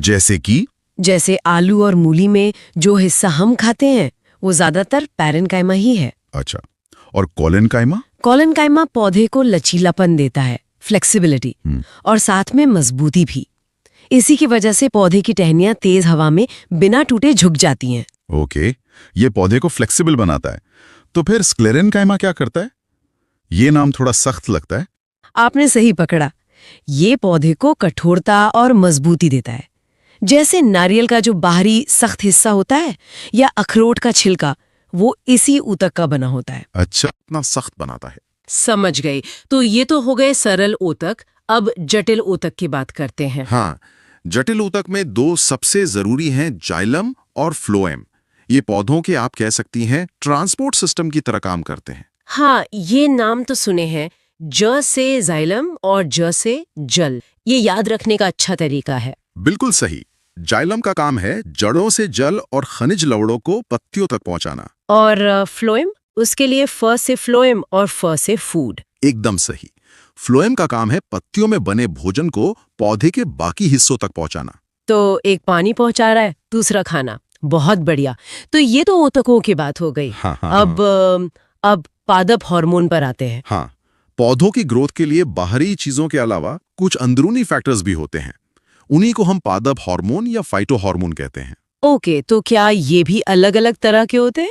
हाँ, इन्हें हम दो मेन श्रेणियों में बांट सकते हैं। एक होते हैं वृद्धि प्रेरक, मतलब ग्रोथ प्रोमोटर, जो विकास को बढ़ाते हैं। और दूसरे होते हैं वृद्धि अवरोधक, यानी ग्रोथ इनहिबिटर, जो विकास को रोकते हैं। ठीक है, तो पहले ग्रोथ प्रमोटर्स की बात करते हैं। इसमें सबसे पहला नाम आता है ऑक्सिन का। हाँ, ऑक्सिन पौधे की वृद्धि को कंट्रोल करने वाला मेन हार्मोन है। ये पौधे के एकदम ऊपरी हिस्से में बनता है, टिप पर। इसका एक बहुत ही इंटरेस्टिंग काम भी तो है कि ये पौधे को प्रकाश की तरफ झुका देता है। बिल्कुल, होता यह है कि जिस तरफ से रोशनी आती है, ऑक्सिन हार्मोन उससे दूसरी तरफ, मतलब अंधेरे वाली साइड में जमा हो जाता है। और फिर वो अंधेरे वाली साइड की कोशिकाओं को तेजी से बढ़ाता है, जिससे पौधा रोशनी की तरफ मुड़ जाता है। कमाल है। अच्छा, दूसरा हार्मोन है जिब्रेलिन। इसका क्या काम है? इसका मेन काम है तने की लंबाई बढ़ाना और बीजों का अंकुरण कराना। ये बीज की प्रसुप्ति, मतलब सीड डॉर्मेंसी को तोड़ता है, उसे नींद से जगाता है। और तीसरा ग्रोथ प्रमोटर साइटोकाइनिन। साइटोकाइनिन का मुख्य काम है कोशिका विभाजन, यानी सेल डिवीजन करना। Cell division. हाँ, और क्योंकि ये नई कोशिकाएं बनाता है, ये पत्तियों की जीर्णावस्था, मतलब उनके बुढ़ापे को भी रोकता है। इसीलिए कुछ लोग इसे युवा हार्मोन भी कहते हैं। अच्छा, तो ये तो हो गए ग्रोथ बढ़ाने वाले। हाँ, अब उन हार्मोन्स की बात करते हैं जो ग्रोथ को रोकते हैं। इसमें सबसे प्रमुख है एब्सिसिक एसिड या ABA। सही। ये पौधे के विकास पर एक लिमिट के बाद रोक लगाता है। ये बीज के अंकुरण को भी रोकता है और पत्तियों में बुढ़ापा लाता है, जिससे वो पीली होकर गिर जाती हैं। तो ये पौधे के लिए एक तनाव जैसी स्थिति पैदा करता है। हाँ, इसीलिए इसे तनाव हार्मोन या स्ट्रेस हार्मोन भी कहते हैं। अब एक हार्मोन है जो शायद दोनों तरह का काम करता है, एथिलीन। हाँ, एथिलीन बहुत खास है। ये एकमात्र हार्मोन है जो गैसीय रूप में पाया जाता है। गैस के रूप में? जी, और इसका सबसे प्रसिद्ध काम है फलों को पकाना। ये प्राकृतिक रूप से फलों को पकाता है। अच्छा, और जो हम कृत्रिम रूप से फलों को पकाते हैं उसके लिए एसिटिलीन या कैल्शियम कार्बाइड का इस्तेमाल होता है, जो असल में एथिलीन गैस ही बनाता है। समझ गई। इसके अलावा भी कोई जरूरी हार्मोन्स हैं? हाँ, दो और हैं। एक है फ्लोरेजीन, जिसे फूल खिलाने वाला हार्मोन कहते हैं। ओके, फ्लोरेजिन। और दूसरा है ट्राउमेटीन। ये पौधे के घायल हिस्सों को ठीक करता है, मतलब चोट भरने का काम करता है। वाह, मतलब पौधे अपनी चोट भी खुद भर लेते हैं। बिल्कुल। कैल्शियम कार्बाइड का उपयोग हरे फलों को कृत्रिम रूप से पकाने के लिए किया जाता है, क्योंकि यह एसिटिलीन बनाता है। चलिए, तो अब अगला चैप्टर देखते हैं, मानव ग्रंथियां। हाँ, हमारे शरीर के अंदर ना एक पूरी दुनिया चल रही है, जिसमें छोटे छोटे केमिकल मैसेंजर इधर से उधर भाग रहे हैं। बिल्कुल। और यही तय करते हैं कि हमें कब भूख लगेगी, कब नींद आएगी या कब गुस्सा आएगा। सही बात है। और इन सारे मैसेंजर्स को बनाने वाले जो कारखाने हैं, उन्हें हम कहते हैं ग्रंथियां। हाँ, आज हम इन्हीं की दुनिया में उतरने वाले हैं। बिल्कुल। ये ग्रंथियां अब समझिए हमारे शरीर की एक खुफिया सरकार की तरह हैं। खुफिया सरकार? हाँ, जो पर्दे के पीछे से सब कुछ कंट्रोल करती हैं। आज का हमारा मिशन इसी सरकार के काम करने के तरीके को समझना है। हम जानेंगे कि ये ग्रंथियां कितने तरह की होती हैं, ये हार्मोन और एंजाइम कैसे बनाती हैं, और ये हमारे शरीर की मास्टर कंट्रोलर क्यों कहलाती हैं। ठीक है, तो सबसे बुनियादी सवाल से शुरू करते हैं। ये ग्रंथि या ग्लैंड आखिर है क्या? देखिए, सरल शब्दों में ये कोशिकाओं का एक समूह है, एक ऑर्गन है। अच्छा। हमारा शरीर खरबों कोशिकाओं से बना है। जब एक जैसी कोशिकाएं एक टीम बनाती हैं, तो उसे हम ऊतक कहते हैं। टिश्यू? हाँ, टिश्यू। और यही ऊतक मिलकर एक अंग या ग्रंथि बनाते हैं। तो ग्रंथि का काम है कुछ खास केमिकल बनाना और छोड़ना। और इन्हें 3 मुख्य टीमों में बांटा गया है। पहली है बहिर्स्त्रावी या एक्सोक्राइन ग्लैंड्स। हाँ, एक्सोक्राइन। इनके पास अपनी पाइपलाइन होती है, अपनी नली होती है। नली? हाँ, एक डक्ट। जैसे हमारी पसीने की ग्रंथि, उसकी अपनी एक छोटी सी पाइप है जो पसीने को त्वचा तक पहुंचाती है। अच्छा, मतलब ये डायरेक्ट डिलीवरी सर्विस की तरह है। बिल्कुल। तो फिर दूसरी टीम है अंतःस्त्रावी या एंडोक्राइन ग्लैंड्स। हाँ, एंडोक्राइन। हाँ। ये इनसे अलग कैसे है? अगर एक्सोक्राइन के पास प्लम्बिंग सिस्टम है, तो एंडोक्राइन के पास कोई पाइपलाइन नहीं है। कोई नली नहीं? कोई नली नहीं। इसीलिए इन्हें नलिका विहीन कहते हैं। ये अपना संदेश, जिसे हम हार्मोन कहते हैं, सीधे खून में छोड़ देती हैं। ओ, सीधा ब्लड स्ट्रीम में? जी, और खून उसे पूरे शरीर में उसकी सही मंजिल तक ले जाता है। ये तो बहुत बड़ा अंतर है। और तीसरी टीम है मिश्रित ग्रंथियां। मिक्स्ड ग्लैंड्स, ये शरीर के मल्टीटास्कर हैं। ये दोनों काम करती हैं। मतलब ये प्लम्बर भी हैं और कुरियर सर्विस भी। हाँ, बिल्कुल सही कहा। आपने 2 शब्द इस्तेमाल किए, एंजाइम और हार्मोन। इनमें अक्सर लोग कंफ्यूज हो जाते हैं। बहुत अच्छा सवाल है। देखिए, हार्मोन दूर तक भेजे जाने वाले संदेश हैं। मैसेज। हाँ, मैसेज। ये खून के जरिए यात्रा करते हैं और शरीर के दूसरे अंगों को बताते हैं कि उन्हें क्या करना है। वहीं एंजाइम्स जो हैं वो काम करने वाले हैं। मतलब वर्कर। बिल्कुल, ये उत्प्रेरक होते हैं। ये किसी काम को तेजी से करवाते हैं, जैसे पेट में भोजन को पचाना। ये यात्रा नहीं करते, उसी जगह काम करते हैं जहां बनते हैं। और एक मजे की बात लिखी है कि खोजा गया पहला हार्मोन सिक्रेटिन था। और ये एक मोमेंट था विज्ञान के लिए। अच्छा। क्योंकि इससे पहले सबको लगता था कि शरीर का सारा कम्युनिकेशन दिमाग और नसों से होता है। सेक्रेटिन की खोज ने साबित किया कि हमारा शरीर केमिकल्स के जरिए भी बात करता है। इसने एंडोक्रिनोलॉजी की नींव रखी। चलिए, तो पहले उन प्लम्बर्स की बात करते हैं। बहिर्स्रावी ग्रंथियां, इनके काम को तो हम महसूस कर सकते हैं, है ना? बिल्कुल, जैसे रोते समय आंसू निकलना। हाँ, अश्रु ग्रंथि। या मुंह में लार बनना, लार ग्रंथि। त्वचा को तैलीय रखने वाली सीबम ग्रंथि और पसीना बनाने वाली स्वेद ग्रंथि। महिलाओं में दुग्ध ग्रंथि भी इसी में आती है। जी हाँ, और इसी लिस्ट में एक सुपरस्टार भी है। कौन? यकृत, यानी लिवर। अरे हाँ, ये तो हमारे शरीर की सबसे बड़ी ग्रंथि है। वजन लगभग 1.5 से 2 किलो तक। बिल्कुल, ये हमारे शरीर की सबसे बड़ी केमिकल फैक्ट्री है। इसके सैकड़ों काम हैं, पर 2 मुख्य हैं। वो क्या है? पहला, ये पित्त यानी बाइल बनाता है, जो फैट को पचाने के लिए बहुत जरूरी है। और दूसरा? दूसरा, ये हमारे शरीर का डिटॉक्स सेंटर है। हम जो भी खाते पीते हैं उसमें मौजूद हानिकारक पदार्थों को फिल्टर करके बाहर निकालने का काम यकृत ही करता है। ये तो बहुत जरूरी काम हुआ। जी हाँ, और इसमें खुद को ठीक करने की एक अविश्वसनीय क्षमता होती है। सच में? हाँ, यकृत हमारे शरीर का एकमात्र ऐसा अंग है जो खुद को दोबारा उगा सकता है। अगर इसका बड़ा हिस्सा भी काट दिया जाए तो ये कुछ ही हफ्तों में वापस अपने साइज में आ सकता है। अरे वाह, ये तो अद्भुत है। सचमुच। तो अब बात करते हैं उस खुफिया नेटवर्क की जो हमारे शरीर को अंदर से कंट्रोल करता है, और इसका हेडक्वार्टर हमारे दिमाग में है। एकदम सही। और उस हेडक्वार्टर में सबसे अहम है पिट्यूटरी ग्लैंड या पीयूष ग्रंथि। हाँ, इसे मास्टर ग्रंथि कहते हैं। पर क्यों? क्योंकि ये लगभग सभी दूसरी अंतःस्रावी ग्रंथियों को नियंत्रित करती है। पर असल में ये मास्टर से ज्यादा एक मिडिल मैनेजर है। मिडिल मैनेजर मतलब इसके ऊपर भी कोई बॉस है? बिल्कुल, इसका बॉस है हाइपोथैलेमस। अच्छा। हाइपोथैलेमस शरीर का सीईओ है। वो पीयूष ग्रंथि को ऑर्डर देता है और मटर के दाने जितनी छोटी है ग्रंथि उन ऑर्डर्स को बाकी ग्रंथियों तक पहुंचाती है। वाह, इतनी छोटी और इतना बड़ा काम। तो ये किस तरह के संदेश भेजती है? इसके कई संदेश हैं। एक है एसटीएच यानी वृद्धि हार्मोन, जो शरीर को बताता है कि अब बड़े होने का समय है। अगर ये ज्यादा हो जाए तो इंसान की लंबाई बहुत ज्यादा बढ़ जाती है, और कम रह जाए तो बौनापन हो जाता है। और दूसरे संदेश? एक संदेश है टीएसएच, जो थायराइड ग्रंथि को जगाता है। और महिलाओं में एक और खास संदेश है एलटीएच, जो शिशु के जन्म के बाद मां के शरीर को दूध बनाने का निर्देश देता है। और इसका भी बॉस हाइपोथैलेमस, उसे सुपर मास्टर ग्रंथि कहते हैं। वो क्या करता है? हाइपोथैलेमस हमारे शरीर के सबसे जरूरी फंक्शन कंट्रोल करता है, जैसे शरीर का तापमान, भूख, प्यास। मतलब जो हमारे जीने के लिए जरूरी है। बिल्कुल। दिमाग में एक तीसरी ग्रंथि भी है जो मुझे बहुत रहस्यमयी लगती है, पीनियल ग्रंथि। इसे मस्तिष्क की तीसरी आंख भी कहते हैं। और ये नाम काफी हद तक सही है। ये हमारे शरीर की सबसे छोटी ग्रंथि है। सबसे छोटी? हाँ, इसका मुख्य काम मेलेटोनिन नाम का हार्मोन बनाना है। ये हार्मोन रोशनी के प्रति बहुत संवेदनशील है। रोशनी के प्रति? जी। जब अंधेरा होता है तो पीनियल ग्रंथि ज्यादा मेलेटोनिन बनाती है, जिससे हमें नींद आती है। और जब रोशनी होती है तो इसका उत्पादन कम हो जाता है और हम जाग जाते हैं। एक मिनट, तो मेरे दिमाग के अंदर एक छोटी सी ग्रंथि है जो अंधेरे और रोशनी को महसूस कर सकती है। हाँ। और उसी हिसाब से मुझे सुलाती या जगाती है।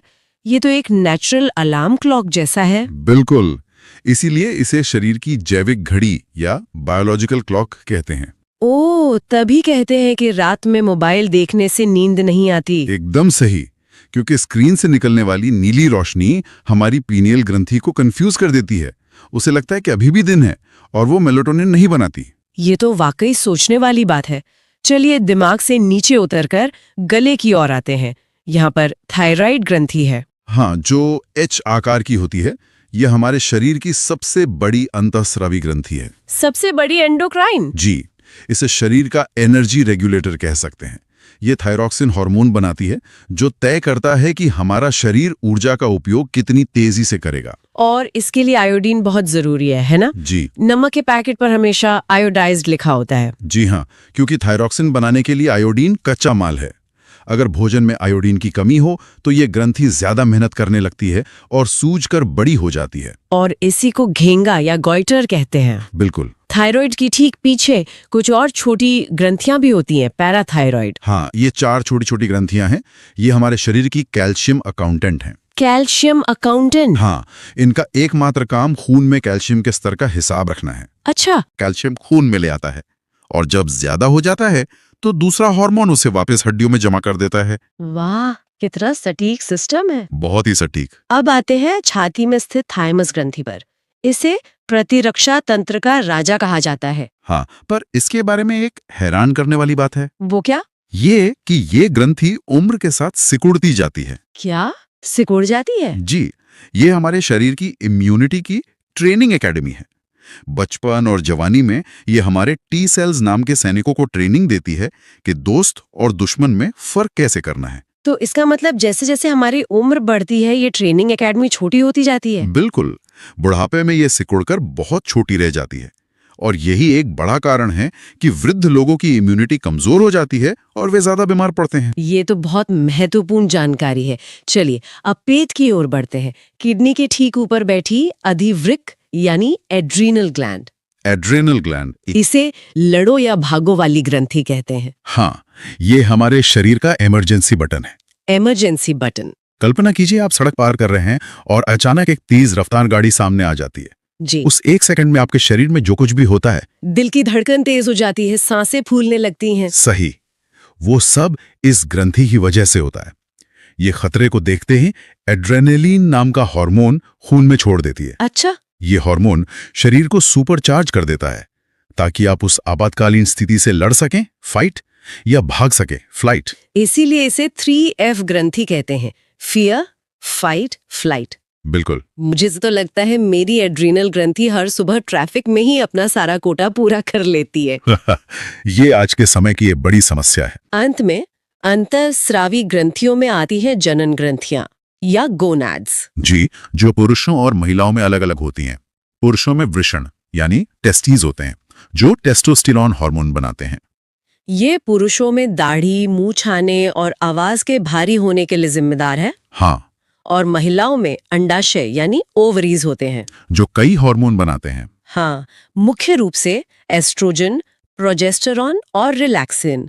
ये महिलाओं में यौन लक्षणों, मासिक चक्र और गर्भावस्था में मदद करते हैं। तो अब तक हमने प्लम्बर्स और सीक्रेट एजेंट नेटवर्क को समझ लिया। अब उस मल्टीटास्कर की बारी है जो दोनों है, मिश्रित ग्रंथि। और इसका सबसे बेहतरीन उदाहरण है अग्नाशय यानी पैंक्रियास। पैंक्रियास। ये एक ही समय में दोहरी भूमिका निभाता है। एक तरफ ये एक बहिस्रावी ग्रंथि के रूप में पाचन एंजाइम छोटी आंत में भेजता है भोजन को तोड़ने के लिए, सही, और दूसरी तरफ एक अंतःस्रावी ग्रंथि के रूप में। इसके अंदर बीटा कोशिकाएं होती हैं जो सीधे खून में इंसुलिन नाम का हार्मोन छोड़ती हैं।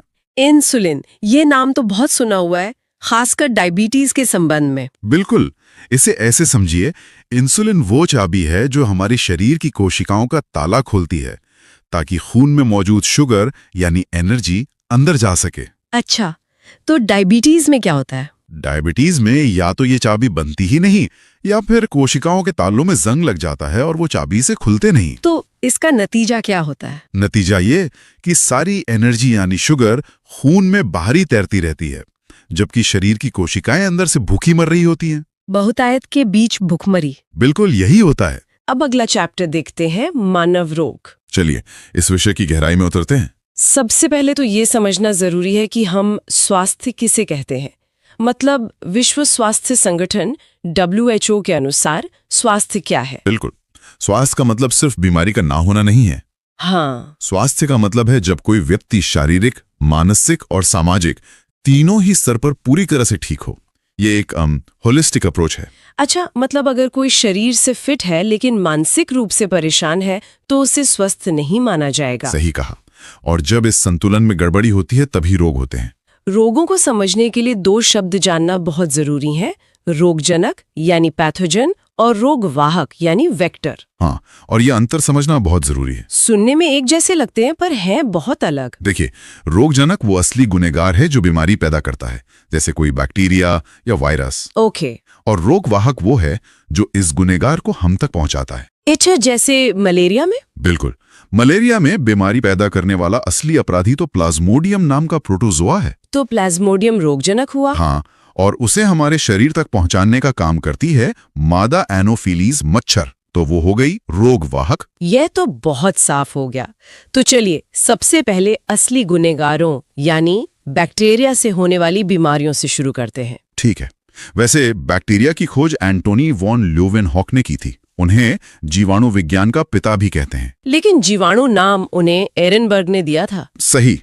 तो बैक्टीरिया से होने वाली बीमारियों में सबसे पहले देखते हैं टाइफाइड को।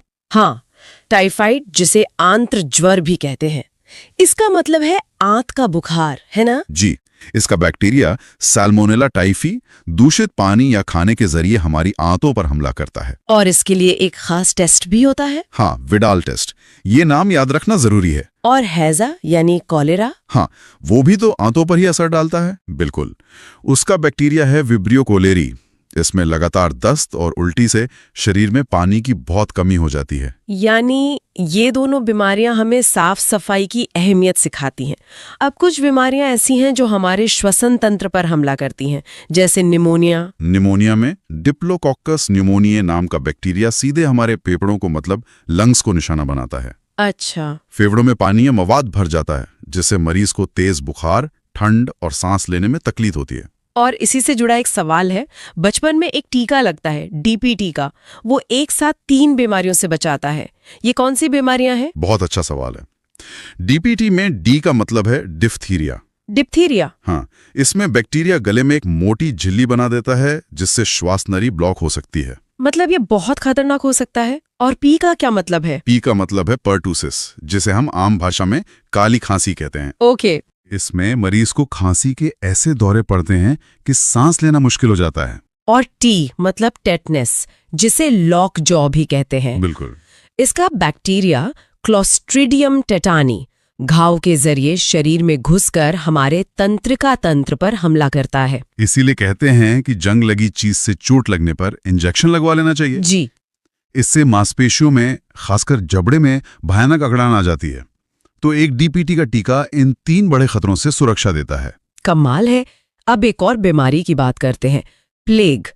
इसे ब्लैक डेथ भी कहा जाता था। हाँ, और इसका कारण था 14वीं सदी में इसने यूरोप की आधी आबादी खत्म कर दी थी। और ये फैलती थी चूहों से, है ना? इसका बैक्टीरिया यर्सीनिया पेस्टिस मुख्य रूप से चूहों में पाया जाता है।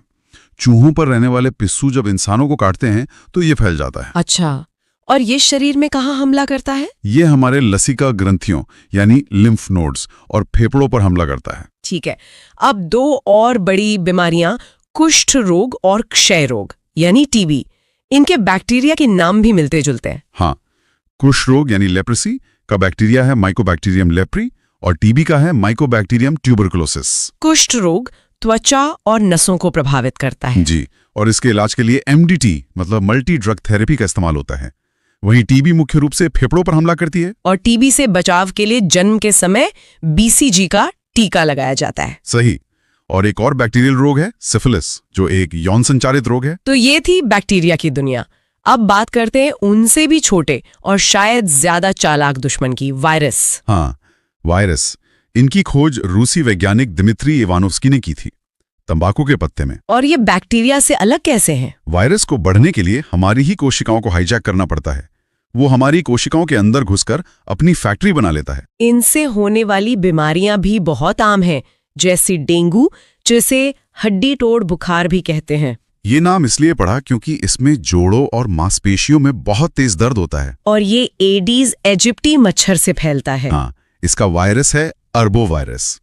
लेकिन डेंगू में सबसे खतरनाक बात है प्लेटलेट्स का तेजी से गिरना। प्लेटलेट्स की कमी से अंदरूनी ब्लीडिंग का खतरा बढ़ जाता है। बिल्कुल। अच्छा, चेचक और छोटी माता मतलब स्मॉल पॉक्स और चिकन पॉक्स, क्या ये एक ही है? नहीं, दोनों में शरीर पर दाने निकलते हैं, पर ये अलग अलग वायरस से होते हैं।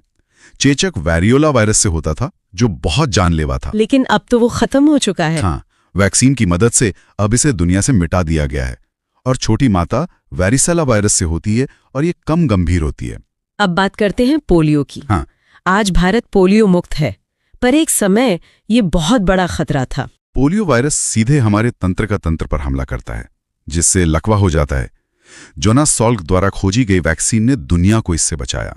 ये विज्ञान की एक बहुत बड़ी जीत है। बिल्कुल। अब एक ऐसी बीमारी पर आते हैं जो वायरस की चालाकी का सबसे बड़ा उदाहरण है, एड्स। एड्स का वायरस HIV बहुत शातिर है। वो सीधे शरीर की सेना यानी हमारे इम्यून सिस्टम पर ही हमला कर देता है। मतलब ये हमारे व्हाइट ब्लड सेल्स WBC को ही खत्म कर देता है। हाँ, जो हमारे बीमारियों से लड़ने वाले सिपाही हैं उन्हीं को। तो जब सेना ही नहीं रहेगी तो कोई भी छोटा मोटा संक्रमण जानलेवा बन सकता है। सही। और एड्स का पता लगाने के लिए एलिसा टेस्ट किया जाता है। वायरस से जुड़ी एक और अजीब बीमारी है, रेबीज, जिसे हाइड्रोफोबिया भी कहते हैं, मतलब पानी से डर। ये बहुत अजीब है। इसका एक कारण है। रेबीज का वायरस रैब्डो वायरस जब किसी संक्रमित जानवर के काटने से शरीर में पहुंचता है तो ये सीधा दिमाग की नसों पर असर करता है। ओके। ये गले की मांसपेशियों को इस तरह प्रभावित करता है कि मरीज के लिए कुछ भी निगलना, यहां तक कि पानी पीना भी बहुत दर्दनाक हो जाता है। अच्छा। तो इस भयानक दर्द के कारण मरीज पानी से डरने लगता है। हाँ। और इसके टीके की खोज महान वैज्ञानिक लुई पास्चर ने की थी। कमाल है। अच्छा, और जुकाम, वो भी तो वायरस से ही होता है? जी, राइनो वायरस से। इसके अलावा गलसुआ यानी मम्स, पीलिया, ट्रकोमा और मेनिंजाइटिस भी वायरस से होने वाले रोग हैं। ठीक है, तो हमने बैक्टीरिया और वायरस देख लिए। अब अगली श्रेणी है प्रोटोजोआ। प्रोटोजोआ एक कोशिका वाले जीव हैं। मलेरिया के अलावा इनसे एक और बीमारी होती है, सोने की बीमारी। सोने की बीमारी मतलब इसमें बहुत नींद आती है? हाँ, इसका प्रोटोजोआ ट्रिपैनोसोमा सीसी मक्खी के काटने से फैलता है और हमारे दिमाग पर असर करता है, जिससे मरीज को बहुत ज्यादा नींद आती है। और पायरिया, जो मसूड़ों की समस्या है। सही। पायरिया एंटरमीबा जिंजुएलिस नाम के प्रोटोजोआ से होता है, जिससे मसूड़ों में सूजन आती है और खून निकलता है। जी। इसी तरह पेचिश और कालाजार भी प्रोटोजोआ से होने वाली बीमारियां हैं, जो क्रमशः आंत और अस्थि मज्जा को प्रभावित करती हैं। ठीक है, अब आते हैं फंगस यानी कवक पर। इनसे क्या क्या होता है? फंगस से होने वाले ज्यादातर संक्रमण त्वचा पर होते हैं, जैसे दाद यानी रिंगवर्म, जिसमें त्वचा पर लाल रंग के गोल चक्खते बन जाते हैं। हाँ, इसका कवक है ट्राइकोफाइटन।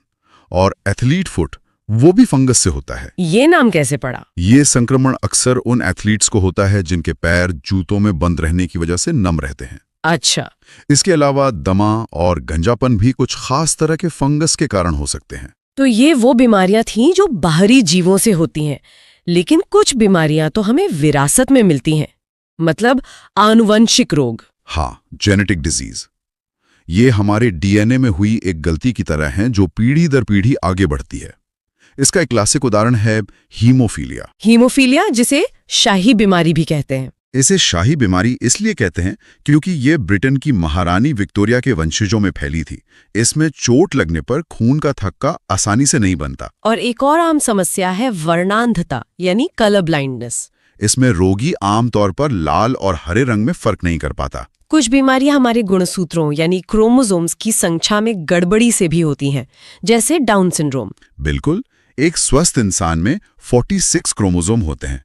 डाउन सिंड्रोम में एक अतिरिक्त क्रोमोसोम आ जाता है, जिससे कुल संख्या 47 हो जाती है। इससे व्यक्ति का मानसिक और शारीरिक विकास प्रभावित होता है। हाँ, और इसे मंगोलिज्म भी कहते हैं। और टर्नर सिंड्रोम इसका उल्टा है। हाँ, टर्नर सिंड्रोम सिर्फ स्त्रियों में होता है और इसमें एक क्रोमोसोम कम हो जाता है, यानी कुल 45 रह जाते हैं, जिससे उनका शारीरिक विकास रुक जाता है और बांझपन होता है। इसी तरह क्लीनेफेल्टर सिंड्रोम पुरुषों में होता है, जिसमें एक अतिरिक्त क्रोमोसोम होने से उनमें नपुंसकता आ जाती है। और हमारी सूची में आखिरी आनुवंशिक रोग है पटाउ सिंड्रोम। ये भी क्रोमोसोम की संख्या में गड़बड़ी से होता है। इसमें जन्म से ही बच्चे का ऊपरी होंठ कटा हुआ हो सकता है और तालू में दरार होती है। चलिए अब अगला चैप्टर देखते हैं, पादप रोग। पादप रोग। तो पादप रोग का मतलब है पौधों में कोई भी ऐसा नुकसान जो उनकी सामान्य कार्यक्षमता या कह सकते हैं उनकी आर्थिक उपयोगिता को प्रभावित करे। अच्छा। और पौधों में रोग मुख्य रूप से 4 कारणों से होते हैं: विषाणु, जीवाणु, कवक और चौथा है कुछ तत्वों की कमी, जिसे हम अजैविक रोग कहते हैं। ठीक है, तो सबसे पहले सबसे छोटे वाले से शुरू करते हैं, विषाणु जनित रोग। बिल्कुल, इसमें सबसे मशहूर है तंबाकू का मोज़ेक रोग। हाँ, TMV वाला। जी, टोबैको मोज़ेक वायरस। इसमें होता क्या है कि पत्तियां सिकुड़ जाती हैं और छोटी हो जाती हैं। ऐसा क्यों होता है? क्योंकि ये वायरस पत्तियों का क्लोरोफिल ही नष्ट कर देता है, मतलब पौधे की खाना बनाने की फैक्ट्री ही बंद। और आलू में भी तो कुछ ऐसा ही होता है, आलू का मोज़ेक रोग। हाँ, वो होता है पोटैटो वायरस X के कारण। लक्षण लगभग वैसे ही हैं, पत्तियों पर चितकबरापन आ जाता है और पौधा वो बौना रह जाता है। लेकिन एक और बहुत दिलचस्प बीमारी है, केले का बंकी टॉप रोग। बंकी टॉप, ये कैसा नाम है? इसका कारण है बनाना वायरस 1।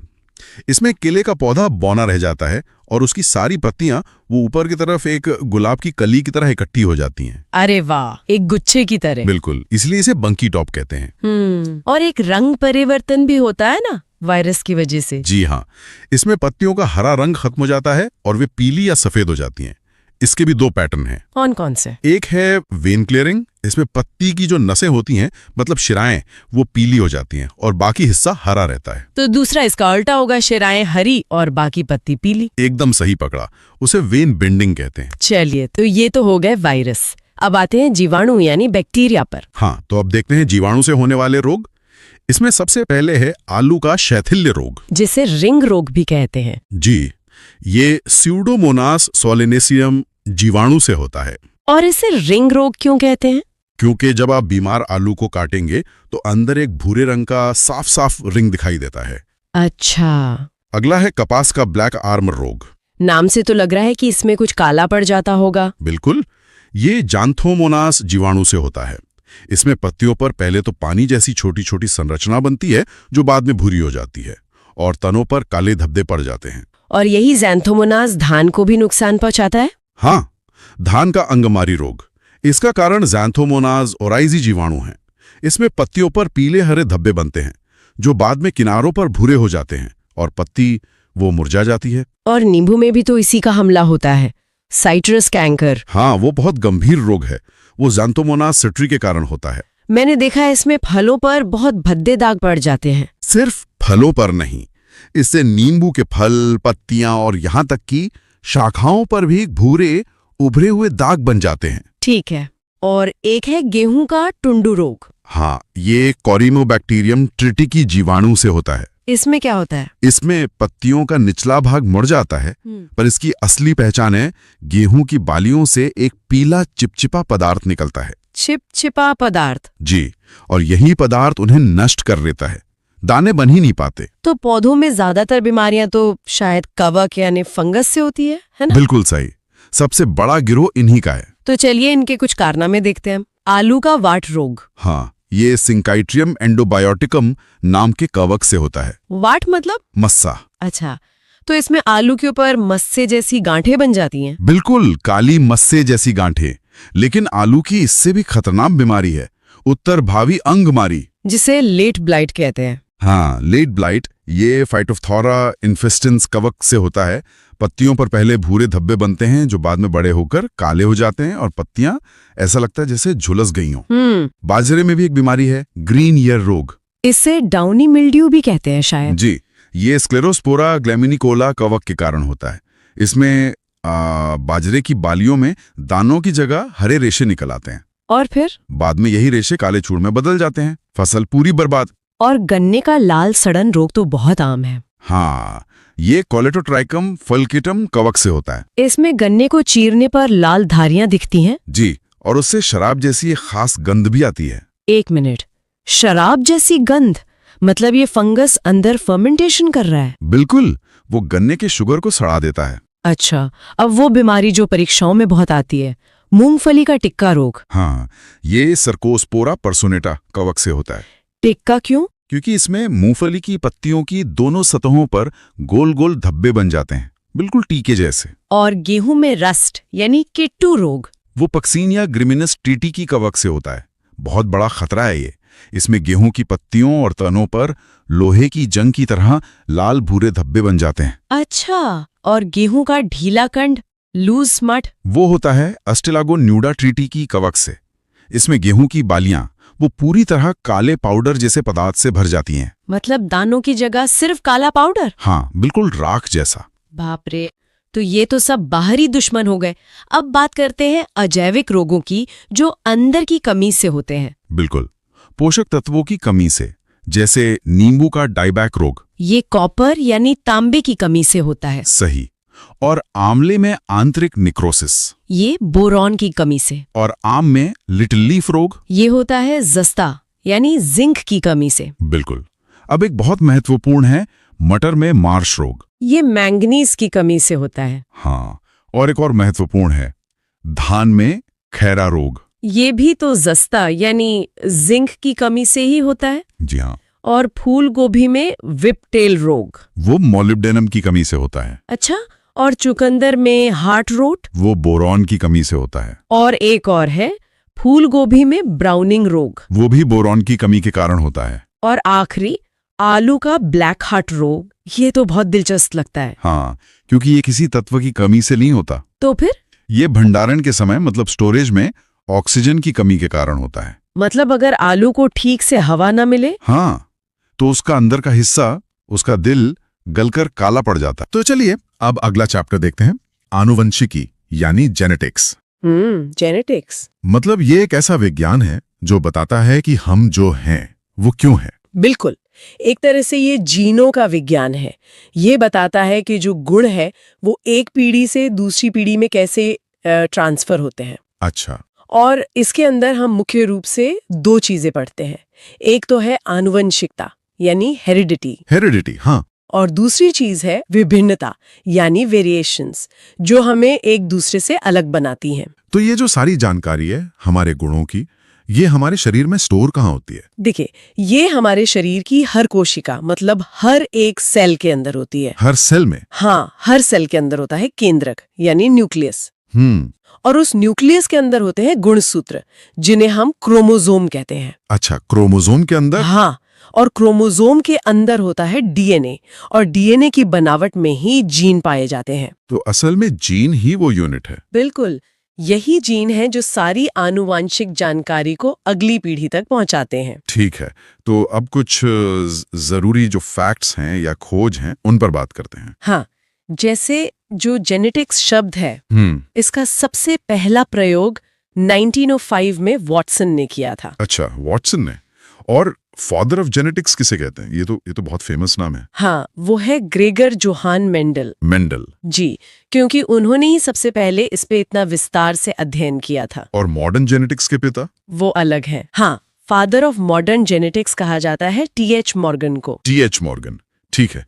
और जीन शब्द किसने दिए? जीन शब्द 1909 में जॉनसन ने दिया था। और ये तो हम जानते ही हैं कि डीएनए ही आनुवांशिक गुणों का वाहक है। चलिए तो अब गुणसूत्रों पर आते हैं। मनुष्यों में इनकी व्यवस्था कैसी होती है? एक सामान्य मनुष्य में 46 गुणसूत्र होते हैं। 46? हाँ, जो 23 जोड़ों में मतलब 23 पेयर्स में होते हैं।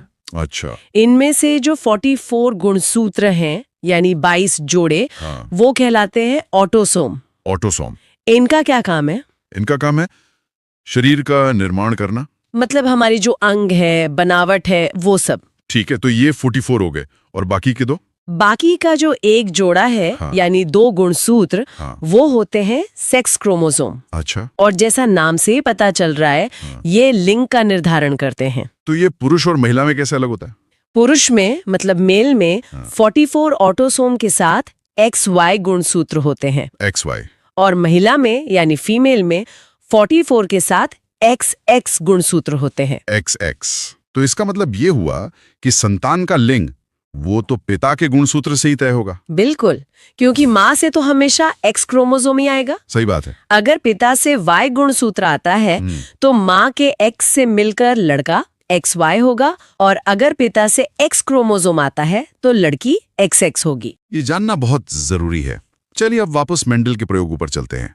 उन्होंने अपने प्रयोग मटर के पौधे पर किए थे ना? हाँ, मटर के पौधे पर, जिसका साइंटिफिक नाम है पाइसम सटाइवम। उन्होंने मटर को ही क्यों चुना? कोई खास वजह? हाँ, कई वजह थी। एक तो इसका जीवन काल बहुत छोटा होता है, बस 3-4 महीने। तो वो जल्दी जल्दी कई पीढ़ियों को स्टडी कर सकते थे? बिल्कुल। और दूसरा, मटर में कई गुण ऐसे थे जो बिल्कुल साफ दिखते थे, जैसे पौधा या तो लंबा होगा या बौना, बीज या तो गोल होगा या चपटा, बीज का कुछ नहीं। अच्छा, तो नतीजों को ट्रैक करना आसान था? हाँ। अब प्रयोग समझने से पहले 2 शब्द बहुत जरूरी हैं, जीनोटाइप और फिनोटाइप। जीनोटाइप और फिनोटाइप, हाँ। फिनोटाइप वो लक्षण है जो हमें बाहर से दिखते हैं, जैसे पौधे की लंबाई या फूल का रंग, जो फिजिकली दिखाई दे। हाँ। और जीनोटाइप वो लक्षण है जो बाहर से नहीं दिखते, वो जीव के अंदर की जेनेटिक संरचना होती है। मतलब अंदर का जेनेटिक कोड। एकदम सही। तो मेंडल ने कितने तरह के प्रयोग किए थे? मुख्य रूप से 2 तरह के प्रयोग किए। पहला था एकल संकरण यानी मोनोहाइब्रिड क्रॉस, मोनोहाइब्रिड क्रॉस, और दूसरा था द्विसंकरण यानी डायहाइब्रिड क्रॉस। ठीक है, तो पहले एकल संकरण की बात करते हैं। हाँ। इसमें क्या हुआ? इसमें मेंडल ने एक ही लक्षण लिया। उन्होंने एक शुद्ध लंबा पौधा लिया जिसका जीनोटाइप था टीटी, और एक शुद्ध बौना पौधा लिया जिसका जीनोटाइप था टीटी, और इनका क्रॉस कराया। हाँ। जब इनका क्रॉस कराया तो जो पहली पीढ़ी हुई, जिसे F1 जनरेशन कहते हैं, उसमें सारे के सारे पौधे लंबे हुए। सारे? एक भी बौना नहीं? एक भी नहीं। और यहीं से मेंडल ने अपना पहला नियम दिया, प्रभाविता का नियम, यानी लॉ ऑफ डोमिनेंस। अच्छा। इसका मतलब है कि लंबा गुण टी बौने गुण टी पर प्रभावी है, डोमिनेंट है, वो उसे छिपा देता है। तो वो जो बौनेपन का बुल था वो गायब हो गया? गायब नहीं हुआ, बस छिप गया। और ये दूसरी पीढ़ी में पता चला। वो कैसे? उन्हें 2 बहुत जरूरी अनुपात मिले। अनुपात मतलब रेशियो? हाँ, रेशियो। पहला था फिनोटाइपिक रेशियो, मतलब जो बाहर से दिख रहा था। वो क्या था? वो था 3:1, मतलब 75% पौधे लंबे थे और 25% पौधे बौने थे। वो छिपा हुआ गुण वापस आ गया था। अरे वाह! और जीनोटाइपिक रेशियो मतलब अंदर के कोड का? वो और भी दिलचस्प था। वो था 1:1। 1:1? इसका क्या मतलब हुआ? इसका मतलब था कि एक पौधा शुद्ध लंबा था, टीटी, 2 पौधे अशुद्ध या संकर लंबे थे, टीटी, और एक पौधा शुद्ध बौना था, टीटी। अच्छा, तो बाहर से दिखने वाले 3 लंबे पौधों में से असल में 2 हाइब्रिड थे। बिल्कुल। ये तो बहुत ही कमाल की खोज थी। अब द्विसंकरण प्रयोग की बात करते हैं। हाँ, डायहाइब्रिड क्रॉस। इसमें मेंडल ने 2 लक्षण एक साथ लिए। 2 लक्षण जैसे एक पौधा जो लम्बा था और जिसके फूल लाल थे, TTRR, और दूसरा पौधा जो बौना था और जिसके फूल सफेद थे, TTRR। ठीक है। तो पहली पीढ़ी F1 में सारे पौधे लंबे और लाल फूल वाले हुए, क्योंकि ये दोनों गुण प्रभावी थे, डोमिनेंट थे। एकदम सही। लेकिन असली कहानी तो F2 पीढ़ी में सामने आई, जब F1 पीढ़ी का आपस में क्रॉस कराया गया। तो उसमें क्या अनुपात निकला? उसमें 16 तरह के कॉम्बिनेशन बने और फिनोटाइपिक अनुपात निकला 9:3:3:1। 9:3:3:1, ये तो काफी जटिल है। हाँ, लेकिन ये बहुत महत्वपूर्ण था। इसका मतलब था 9 पौधे लंबे और लाल फूल वाले थे, 3 पौधे लंबे और सफेद फूल वाले। अच्छा, एक नया कॉम्बिनेशन। हाँ, 3 पौधे बौने और लाल फूल वाले, ये भी नया था। और आखिर का एक? और सिर्फ एक पौधा बौना और सफेद फूल वाला था। तो इसका जीनोटाइपिक अनुपात तो और भी मुश्किल होगा। हाँ, वो बहुत जटिल है। 1:1:4:2:1:1। उसे याद रखने की जरूरत नहीं। ठीक है, तो इन सभी प्रयोगों के आधार पर मेंडल ने अपने 3 मुख्य नियम दिए हैं ना? जी, 3 नियम। पहला तो हमने देख लिया, प्रभाविता का नियम। हाँ, लॉ ऑफ डोमिनेंस, कि जब 2 अलग लक्षणों का क्रॉस होता है तो पहली पीढ़ी में सिर्फ प्रभावी लक्षण ही दिखता है। और दूसरा नियम? दूसरा नियम है पृथक्करण का नियम, यानी लॉ ऑफ सेग्रीगेशन। इसका क्या मतलब है? इसका मतलब है कि जब युग्मक यानी गैमीट बनते हैं तो हर लक्षण के जीन यानी एलील्स एक दूसरे से अलग हो जाते हैं। अच्छा, इसीलिए इसे युग्मकों की शुद्धता का नियम भी कहते हैं। हर गैमीट अपने आप में प्योर होता है। और तीसरा नियम जो डाइहाइब्रिड क्रॉस से निकला, वो है स्वतंत्र अपव्यूहन का नियम, यानी law of independent assortment. Independent assortment? हाँ, इसका मतलब है कि जब दो या ज्यादा लक्षणों की वंशानुगति एक साथ होती है तो एक लक्षण की वंशानुगति दूसरे को प्रभावित नहीं करती। मतलब वो एक दूसरे से स्वतंत्र है? बिल्कुल, वे स्वतंत्र रूप से अगली पीढ़ी में जाते हैं। जैसे पौधे की लंबाई का उसके फूल के रंग से कोई लेना देना नहीं है। तो चलिए अब अगला चैप्टर देखते हैं, जैव विकास। बिल्कुल, एवोल्यूशन। और ये एक ऐसा टॉपिक है जो मतलब हमेशा से ही बहुत दिलचस्प रहा है। हाँ, कि आखिर हम यहाँ तक पहुंचे कैसे, जीवन की शुरुआत कैसे हुई और फिर उससे इतने अलग अलग तरह के जीव कैसे बन गए। सही बात है। और ये कहानी को एक दिन में नहीं लिखी गई, मतलब सदियों से लोग इसे समझने की कोशिश कर रहे हैं। और शुरुआत के जो आइडियाज थे वो तो आज सुनने में बड़े अजीब लगते हैं। हाँ, जैसे वो विशेष सृजन का सिद्धांत, थ्योरी ऑफ स्पेशल क्रिएशन। हाँ, कि किसी एक सर्वशक्तिमान शक्ति ने सब कुछ जैसा है वैसा ही बना दिया और इसमें कोई सवाल नहीं, बस मान लो। बिल्कुल, ये एक तरह से आस्था पे आधारित बात थी। लेकिन फिर लोगों ने सवाल पूछने शुरू किए और वहीं से एक और थ्योरी आई, अजीवात जीवोत्पत्ति। एबायोजेनेसिस, ये नाम ही बड़ा टेक्निकल है। मतलब क्या था इसका? इसका मतलब बहुत सीधा था कि जीवन निर्जीव चीजों से, मतलब नॉन लिविंग थिंग्स से अपने आप पैदा हो जाता है। क्या? कैसे? जैसे कीचड़ से मेंढक? एकदम सही पकड़ा। लोगों को यही लगता था। वो देखते थे कि अरे कीचड़ में अचानक मेंढक आ गए तो वो कीचड़ से ही बने होंगे। एक वैज्ञानिक थे वॉन हेलमुंट। ओह हाँ, उन्होंने तो चूहे बनाने की रेसिपी दी थी, है ना? हाँ बिल्कुल।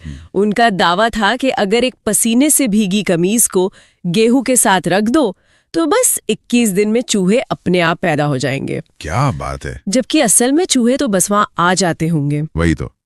पर उस वक्त ये एक सीरियस साइंटिफिक दावा था।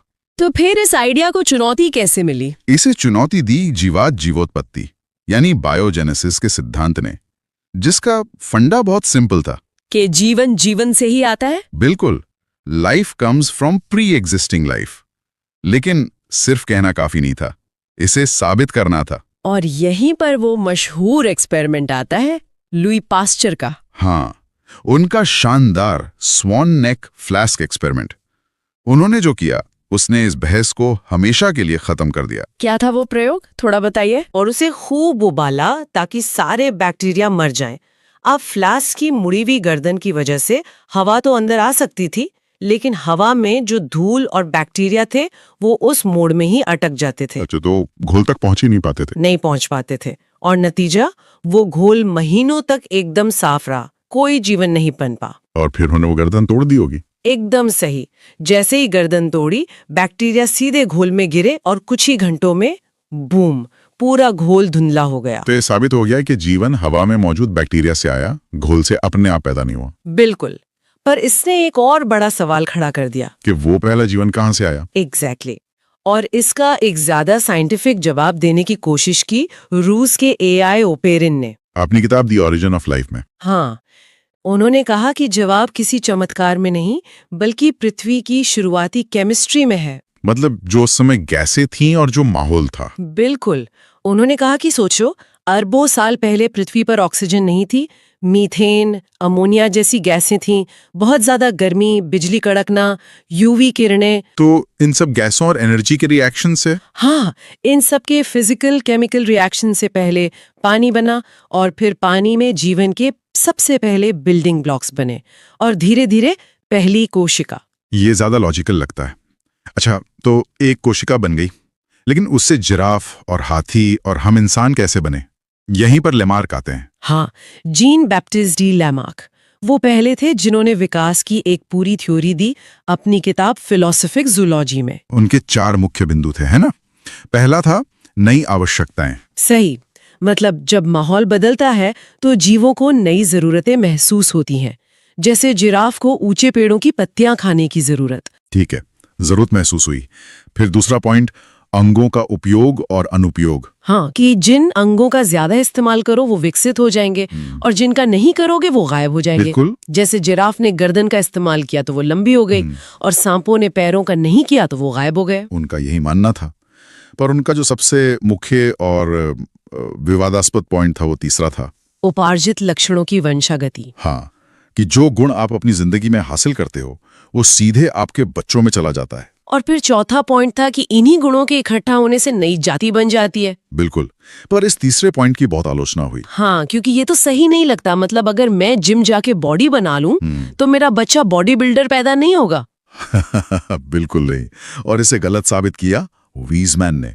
उन्होंने 21 पीढ़ियों तक चूहों की पूंछ काटी। 21 पीढ़ियों तक? हाँ, पर 22वीं पीढ़ी भी पूंछ के साथ ही पैदा हुई। इससे लेमार्क की थ्योरी का ये हिस्सा पूरी तरह खारिज हो गया। तो लेमार्क के बाद आए असली गेम चेंजर, चार्ल्स डार्विन। हाँ, चार्ल्स डार्विन। वो बीगल जहाज पर निकले और दुनिया घूमकर जो देखा उसने सब कुछ बदल दिया। उन्होंने दिया प्राकृतिक वरुण यानी नेचुरल सिलेक्शन का सिद्धांत। बिल्कुल। उनकी किताब ओरिजिन ऑफ स्पीशीज के जो पॉइंट्स हैं वो आज भी विकास को समझने का आधार हैं। पहला पॉइंट तो था संतान उत्पत्ति की प्रचुर क्षमता, मतलब हर जीव जरूरत से ज्यादा बच्चे पैदा करता है। हाँ, एक मछली लाखों अंडे देती है पर वो सब जिंदा नहीं रहते। क्यों? क्योंकि यहीं से शुरू होता है दूसरा पॉइंट, जीवन संघर्ष। स्ट्रगल फॉर एग्जिस्टेंस, भोजन के लिए, जगह के लिए, सुरक्षा के लिए। बिल्कुल। और इस संघर्ष में कौन बचेगा? यहीं आता है तीसरा और सबसे जरूरी पॉइंट, योग्यतम की उत्तरजीविता। Survival of the fittest. और यहाँ फिट का मतलब सबसे ताकतवर नहीं है। नहीं, बिल्कुल नहीं। फिट का मतलब है जो अपने माहौल के सबसे अनुकूल हो, जो बेस्ट एडेप्टेड हो। लेकिन एक ही परिवार के बच्चों में से कोई ज्यादा फिट कैसे हो सकता है? वो तो एक जैसे ही होते हैं। यही डार्विन का चौथा पॉइंट आता है, विविधता यानी वेरिएशन। कोई भी दो जीव हूबहू एक जैसे नहीं होते, उनमें छोटे छोटे फर्क होते हैं। अच्छा, और इन फर्कों में से कुछ फायदेमंद हो सकते हैं? एकदम सही। और जिन जीवों में ये फायदेमंद फर्क होते हैं उनके बचने की और बच्चे पैदा करने की संभावना बढ़ जाती है। और फिर ये फायदेमंद गुण अगली पीढ़ी में चले जाते हैं। ये उनका पांचवा और छठा पॉइंट हुआ, अनुकूलन और नई जातियों की उत्पत्ति। हाँ, पीढ़ी दर पीढ़ी ये फायदेमंद बदलाव इकट्ठे होते जाते हैं और लाखों साल बाद एक नई प्रजाति बन जाती है। तो अगर जिराफ का उदाहरण लें तो डार्विन के हिसाब से जिराफ ने गर्दन खींची नहीं। डार्विन के हिसाब से जिराफों के झुंड में पहले से ही कुछ लंबी गर्दन वाले और कुछ छोटी गर्दन वाले थे। ये वेरिएशन था। ठीक है, जब खाना कम हुआ तो लंबी गर्दन वाले पत्तियां खा पाए और जिंदा रहे, छोटी गर्दन वाले खत्म हो गए। तो प्रकृति ने लंबी गर्दन को सिलेक्ट कर लिया। वाह, ये तो सोचने का बिल्कुल अलग तरीका है। पर डार्विन ये नहीं बता पाए थे कि ये वेरिएशन आता कहां से है। उनमें जेनेटिक्स की कमी थी। हाँ, वो उनकी थ्योरी का एक मिसिंग पीस था जिसे बाद में नव डार्विनवाद में जोड़ा गया, ह्यूगो डी व्रीज के उत्परिवर्तन सिद्धांत के साथ, म्यूटेशन थियरी। बिल्कुल। उत्परिवर्तन यानी डीएनए में अचानक होने वाला कोई बड़ा बदलाव, यही वेरिएशन का असली सोर्स है। इसका सबसे अच्छा उदाहरण तो शायद कोरोना वायरस के वेरिएंट्स हैं। एकदम सटीक उदाहरण है। अल्फा, डेल्टा, ओमिक्रॉन, ये सब क्या थे? ये वायरस के डीएनए में होने वाले म्यूटेशन ही तो थे। और जो म्यूटेशन वायरस को ज्यादा फैलने में मदद करता, वो वाला वेरिएंट फिट हो जाता और फैल जाता। बिल्कुल, ये नेचुरल सिलेक्शन का लाइव डेमो था जो हम सबने देखा। बहुत बढ़िया। अब इन सिद्धांतों के अलावा विकास के कुछ ठोस सबूत भी तो होंगे। हाँ, बिल्कुल है। और एक बहुत मजबूत सबूत मिलता है अंगों की संरचना से। इसमें दो तरह के अंग बहुत जरूरी हैं, समजात और समरूप। समजात अंग यानी होमोलोगस ऑर्गन्स। हाँ, ये वो अंग है जिनकी मूल संरचना मतलब बेसिक डिजाइन और उत्पत्ति एक जैसी होती है, लेकिन काम अलग अलग होते हैं। जैसे मनुष्य का हाथ और पक्षी का पंख। बिल्कुल, मनुष्य का हाथ, कुत्ते का अगला पैर, व्हेल का फ्लिपर और पक्षी का पंख। बाहर से देखो तो सब अलग हैं, काम भी अलग है। हाँ, कोई पकड़ने के लिए, कोई दौड़ने के लिए, कोई उड़ने के लिए। पर अंदर हड्डियों की बनावट देखो तो पैटर्न बिल्कुल एक जैसा है। एक ऊपरी हड्डी, फिर दो निचली हड्डियां, फिर कलाई और फिर उंगलियां। इसका मतलब ये हुआ कि इन सब का कोई एक साझा पूर्वज रहा होगा। एकदम सही। अब इसका ठीक उल्टा है समरूप अंग यानी एनालॉगस ऑर्गन्स। तो इनकी संरचना अलग होगी पर काम एक जैसा होगा। सही पकड़ा। सबसे क्लासिक उदाहरण है तितली का पंख और चिड़िया का पंख। दोनों उड़ने के काम आते हैं। हाँ, काम एक है पर बनावट में जमीन आसमान का फर्क है। चिड़िया के पंख में हड्डियां और पर है, तितली का पंख बस एक झिल्ली है। तो इसका मतलब यह है कि इन दोनों ने उड़ने की क्षमता अलग अलग विकसित की है। इनका कोई पंखों वाला साझा पूर्वज नहीं था। बिल्कुल, पक्षी और कीट के पंख समरूप अंग का उदाहरण है। इनका कार्य समान है लेकिन रचना भिन्न होती है। और डार्विन ने बीगल नामक जहाज पर प्रकृतिविद का कार्य किया था। तो चलिए अब अगला चैप्टर देखते हैं, पारिस्थितिकी और आहार श्रृंखला। सबसे पहले बात करते हैं पारिस्थितिकी की, मतलब इकोलॉजी। ये असल में किसी भी जीव और उसके आसपास के माहौल, उसके वातावरण के बीच के जो आपसी संबंध है, उनकी स्टडी है। बिल्कुल, और ये शब्द भी बड़ा दिलचस्प है। ये ग्रीक भाषा के 2 शब्दों से मिलकर बना है। हाँ, ओइकोस और लोगोस। जी, ओइकोस का मतलब है रहने की जगह, घर, और लोगोस का मतलब है अध्ययन। तो सीधे सीधे कहें तो रहने की जगह का अध्ययन। अच्छा, पर इसमें एक कन्फ्यूजन हमेशा रहता है, खासकर एग्जाम्स में, कि शब्द का इस्तेमाल सबसे पहले रिटर ने किया था, लेकिन फादर ऑफ इकोलॉजी अर्नेस्ट हैकल को कहा जाता है। ऐसा क्यों? हाँ, ये बहुत अच्छा सवाल है। देखिए, रिटर ने शब्द तो दे दिया, पर वो इसे ठीक से समझा नहीं पाए। एक होता ना कि आपने एक आइडिया दे दिया, बस एक शब्द उछाल दिया। हाँ, लेकिन ऑनेस्ट हैकल वो थे जिन्होंने इसकी पूरी विस्तृत जानकारी दी, इसे एक साइंटिफिक रूप दिया। इसलिए जब भी परीक्षाओं में ये सवाल आता है तो अर्नेस्ट हैकल ही सही जवाब माना जाता है। समझ गई। तो मतलब कॉन्सेप्ट को असल में स्थापित उन्होंने ही किया। बिल्कुल। ठीक है, तो इकोलॉजी के बाद एक और शब्द आता है पारिस्थितिकी तंत्र, यानी इकोसिस्टम। अब ये दोनों अलग कैसे हैं? इसे ऐसे समझ सकते हैं कि अगर इकोलॉजी एक पूरी बिल्डिंग है तो इकोसिस्टम उसके अंदर का एक ऑफिस या एक फ्लैट है। अच्छा।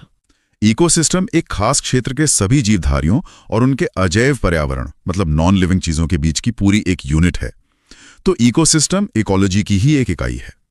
और इकोसिस्टम शब्द का सबसे पहले इस्तेमाल एजी टांसले ने किया था। ये भी एक एग्जाम के लिहाज से जरूरी फैक्ट है। जी है, ये नाम भी बहुत महत्वपूर्ण है। तो अब इकोसिस्टम के घटकों को, मतलब इसके पार्ट्स को देखते हैं। इन्हें मुख्य तौर पर 2 भागों में बांटा गया है ना, अजैविक घटक और जैविक घटक। हाँ, अबायोटिक और बायोटिक कंपोनेंट्स। अजैविक घटक वो हैं जिनमें जीवन नहीं होता, जैसे हवा, पानी, मिट्टी, तापमान। और इन्हें भी आगे 3 हिस्सों में बांटा जा सकता है। जी, कार्बनिक जैसे प्रोटीन, वसा, फिर अकार्बनिक जैसे ऑक्सीजन, नाइट्रोजन, और फिर जलवायु जिसमें प्रकाश, वर्षा, ये सब आ जाता है। ठीक है। और फिर आते हैं जैविक घटक, यानी वो जिनमें जीवन है, जो सजीव हैं। और मुझे लगता है यहीं से हमारी आहार श्रृंखला की असली कहानी शुरू होती है। बिल्कुल। जैविक घटकों को हम 3 मेन कैटेगरीज में बांटते हैं: उत्पादक, उपभोक्ता और अपघटक, प्रोड्यूसर्स, कंज्यूमर्स और डिकम्पोजर्स। जी। तो सबसे पहले हैं उत्पादक, यानी प्रोड्यूसर्स। ये वो हैं जो अपना भोजन खुद बनाते हैं। हाँ, जैसे हरे पेड़ पौधे और शैवाल, जिन्हें हम एल्गी भी कहते हैं। इन्हें स्वपोषी भी कहा जाता है, ऑटोट्रॉफ्स, क्योंकि ये फोटोसिंथेसिस यानी प्रकाश संश्लेषण से अपना पोषण करते हैं। सही। इसके बाद आते हैं उपभोक्ता, मतलब कंज्यूमर्स। ये अपने भोजन के लिए दूसरों पर निर्भर रहते हैं, इसलिए इन्हें परपोषी, हेटरोट्रॉफ्स कहते हैं। और उपभोक्ताओं को भी हम आगे श्रेणियों में बांटते हैं। हाँ, 3 मुख्य श्रेणियों में। पहली श्रेणी है प्राथमिक उपभोक्ता, प्राइमरी कंज्यूमर्स। ये सीधे उत्पादकों को खाते हैं, मतलब ये शाकाहारी होते हैं। जैसे टिड्डा हो गया, खरगोश, हिरन, बकरी, ये सब सीधे घास या पौधे खाते हैं। ठीक है। फिर दूसरी श्रेणी है द्वितीयक उपभोक्ता, यानी सेकेंडरी कंज्यूमर्स की। ये प्राथमिक उपभोक्ताओं को खाते हैं। तो ये मांसाहारी हुए। हाँ, जैसे मेंढक जो टिड्डे को खाता है, या फिर सांप और लोमड़ी। बिल्कुल। और फिर आती है सबसे ऊंची श्रेणी, तृतीयक उपभोक्ता, टर्शरी कंज्यूमर्स।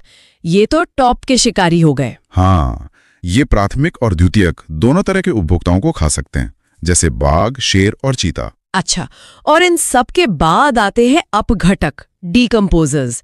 ये दिखाई तो नहीं देते, पर शायद सबसे जरूरी काम यही करते हैं। बिना किसी शक के ये सूक्ष्म जीव होते हैं, जैसे बैक्टीरिया और कवक। इनका काम है मरे हुए जीवों के शरीर को तोड़कर, डीकम्पोज करके पोषक तत्वों को वापस वातावरण में मिला देना। तो एक तरह से ये प्रकृति के सफाई कर्मी हो गए। सफाई कर्मी भी और रिसाइकलिंग एजेंट भी। तो इन सभी घटकों से मिलकर बनती है आहार श्रृंखला, फूड चेन। इसका एक क्लासिक उदाहरण जो हम सबने स्कूल में पढ़ा है, जैसे घास। घास को टिड्डे ने खाया, जो कि प्राथमिक उपभोक्ता है। टिड्डे को मेढक ने खाया, जो द्वितीयक उपभोक्ता है। मेढक को सांप ने, और फिर सांप को बाज ने खा लिया, जो यहाँ पर तृतीयक उपभोक्ता हो गया। और जब वो बाज मर जाएगा तो अपघटक, मतलब डिकम्पोजर्स, उसे वापस मिट्टी में मिला देंगे और वो पोषक तत्व फिर से घास के काम आएंगे। तो ये पूरी साइकिल चलती रहती है। वैसे एक आहार श्रृंखला में कम से कम कितनी श्रेणियां होती हैं? कम से कम 3 तो होती हैं, जैसे घास, उसे खाने वाली बकरी और बकरी को खाने वाला शेर। और सबसे लंबी श्रृंखला में 5 श्रेणियों तक हो सकती हैं। 5 से ज्यादा क्यों नहीं? उस पर हम अभी आएंगे जब हम ऊर्जा के पिरामिड की बात करेंगे, वो बहुत दिलचस्प है। ठीक है, तो अब बात करते हैं पारिस्थितिक पिरामिड की। इसमें पहला है संख्या का पिरामिड, पिरामिड ऑफ नंबर्स। हाँ, ये पिरामिड दिखाता है कि किसी भी इकोसिस्टम में जीवों की संख्या नीचे से ऊपर की ओर घटती जाती है। मतलब सबसे ज्यादा संख्या उत्पादकों की होती है, यानी पेड़ पौधों की, उनसे कम प्राथमिक उपभोक्ताओं की, और सबसे कम संख्या होती है तृतीयक उपभोक्ताओं की। तो अगर उत्पादक ही कम हो गए तो पूरा सिस्टम गड़बड़ा जाएगा। बिल्कुल, पूरा सिस्टम ढह जाएगा। ठीक है, और दूसरा और शायद सबसे महत्वपूर्ण है ऊर्जा का पिरामिड, पिरामिड ऑफ एनर्जी। जी, और यहीं पर लिंडमैन का 10% का नियम लागू होता है। ये एग्जाम के लिए बहुत ही जरूरी कॉन्सेप्ट है। 10% का नियम? हाँ, इसके अनुसार जब ऊर्जा एक स्तर से, मतलब एक ट्रॉफिक लेवल से दूसरे स्तर पर जाती है, तो उसका केवल 10% ही आगे ट्रांसफर होता है। सिर्फ 10%? तो बाकी 90% ऊर्जा का क्या होता है? बाकी 90% ऊर्जा उसी जीव के अपने कामों में, जैसे सांस लेने में, चलने फिरने में, गर्मी पैदा करने में खत्म हो जाती है। वो अगले लेवल के लिए उपलब्ध नहीं होती। और यही वजह है कि ऊर्जा का पिरामिड हमेशा सीधा होता है, अपराइट। हमेशा, ये कभी उल्टा नहीं हो सकता। तो इसका एक उदाहरण से समझते हैं। अगर मान लीजिए गाजर जो उत्पादक है उसमें 100 कैलोरी ऊर्जा है, तो उसे खाने वाले खरगोश को, जो प्राथमिक उपभोक्ता है, उसे सिर्फ 10 कैलोरी ही मिलेगी। सिर्फ 10 कैलोरी? और उस खरगोश को खाने वाली लोमड़ी जो द्वितीयक उपभोक्ता है, उसे उस 10 कैलोरी का भी 10% मिलेगा, यानी सिर्फ 1 कैलोरी। अच्छा, अब मैं समझी कि आहार श्रृंखला ज्यादा लंबी क्यों नहीं होती। बिल्कुल, क्योंकि 4 या 5 लेवल के बाद टॉप पर बैठे जीव के लिए इतनी कम ऊर्जा बचती है कि उसका जिंदा रहना ही मुश्किल हो जाएगा। इसीलिए दुनिया में शेरों की संख्या हमेशा हिरणों से कम होती है। प्रकृति का ये गणित कभी फेल नहीं होता। तो आज हमने देखा कंप्लीट बायोलॉजी। उम्मीद है ये वीडियो आपको पसंद आया होगा, तो वीडियो को लाइक एंड शेयर करें। ऐसे ही और इंटरेस्टिंग वीडियो देखने के लिए और अपनी तैयारी को नए लेवल पर ले जाने के लिए चैनल को सब्सक्राइब जरूर करें। बहुत जल्द मिलते हैं एक और मास्टर वीडियो के साथ। नमस्कार।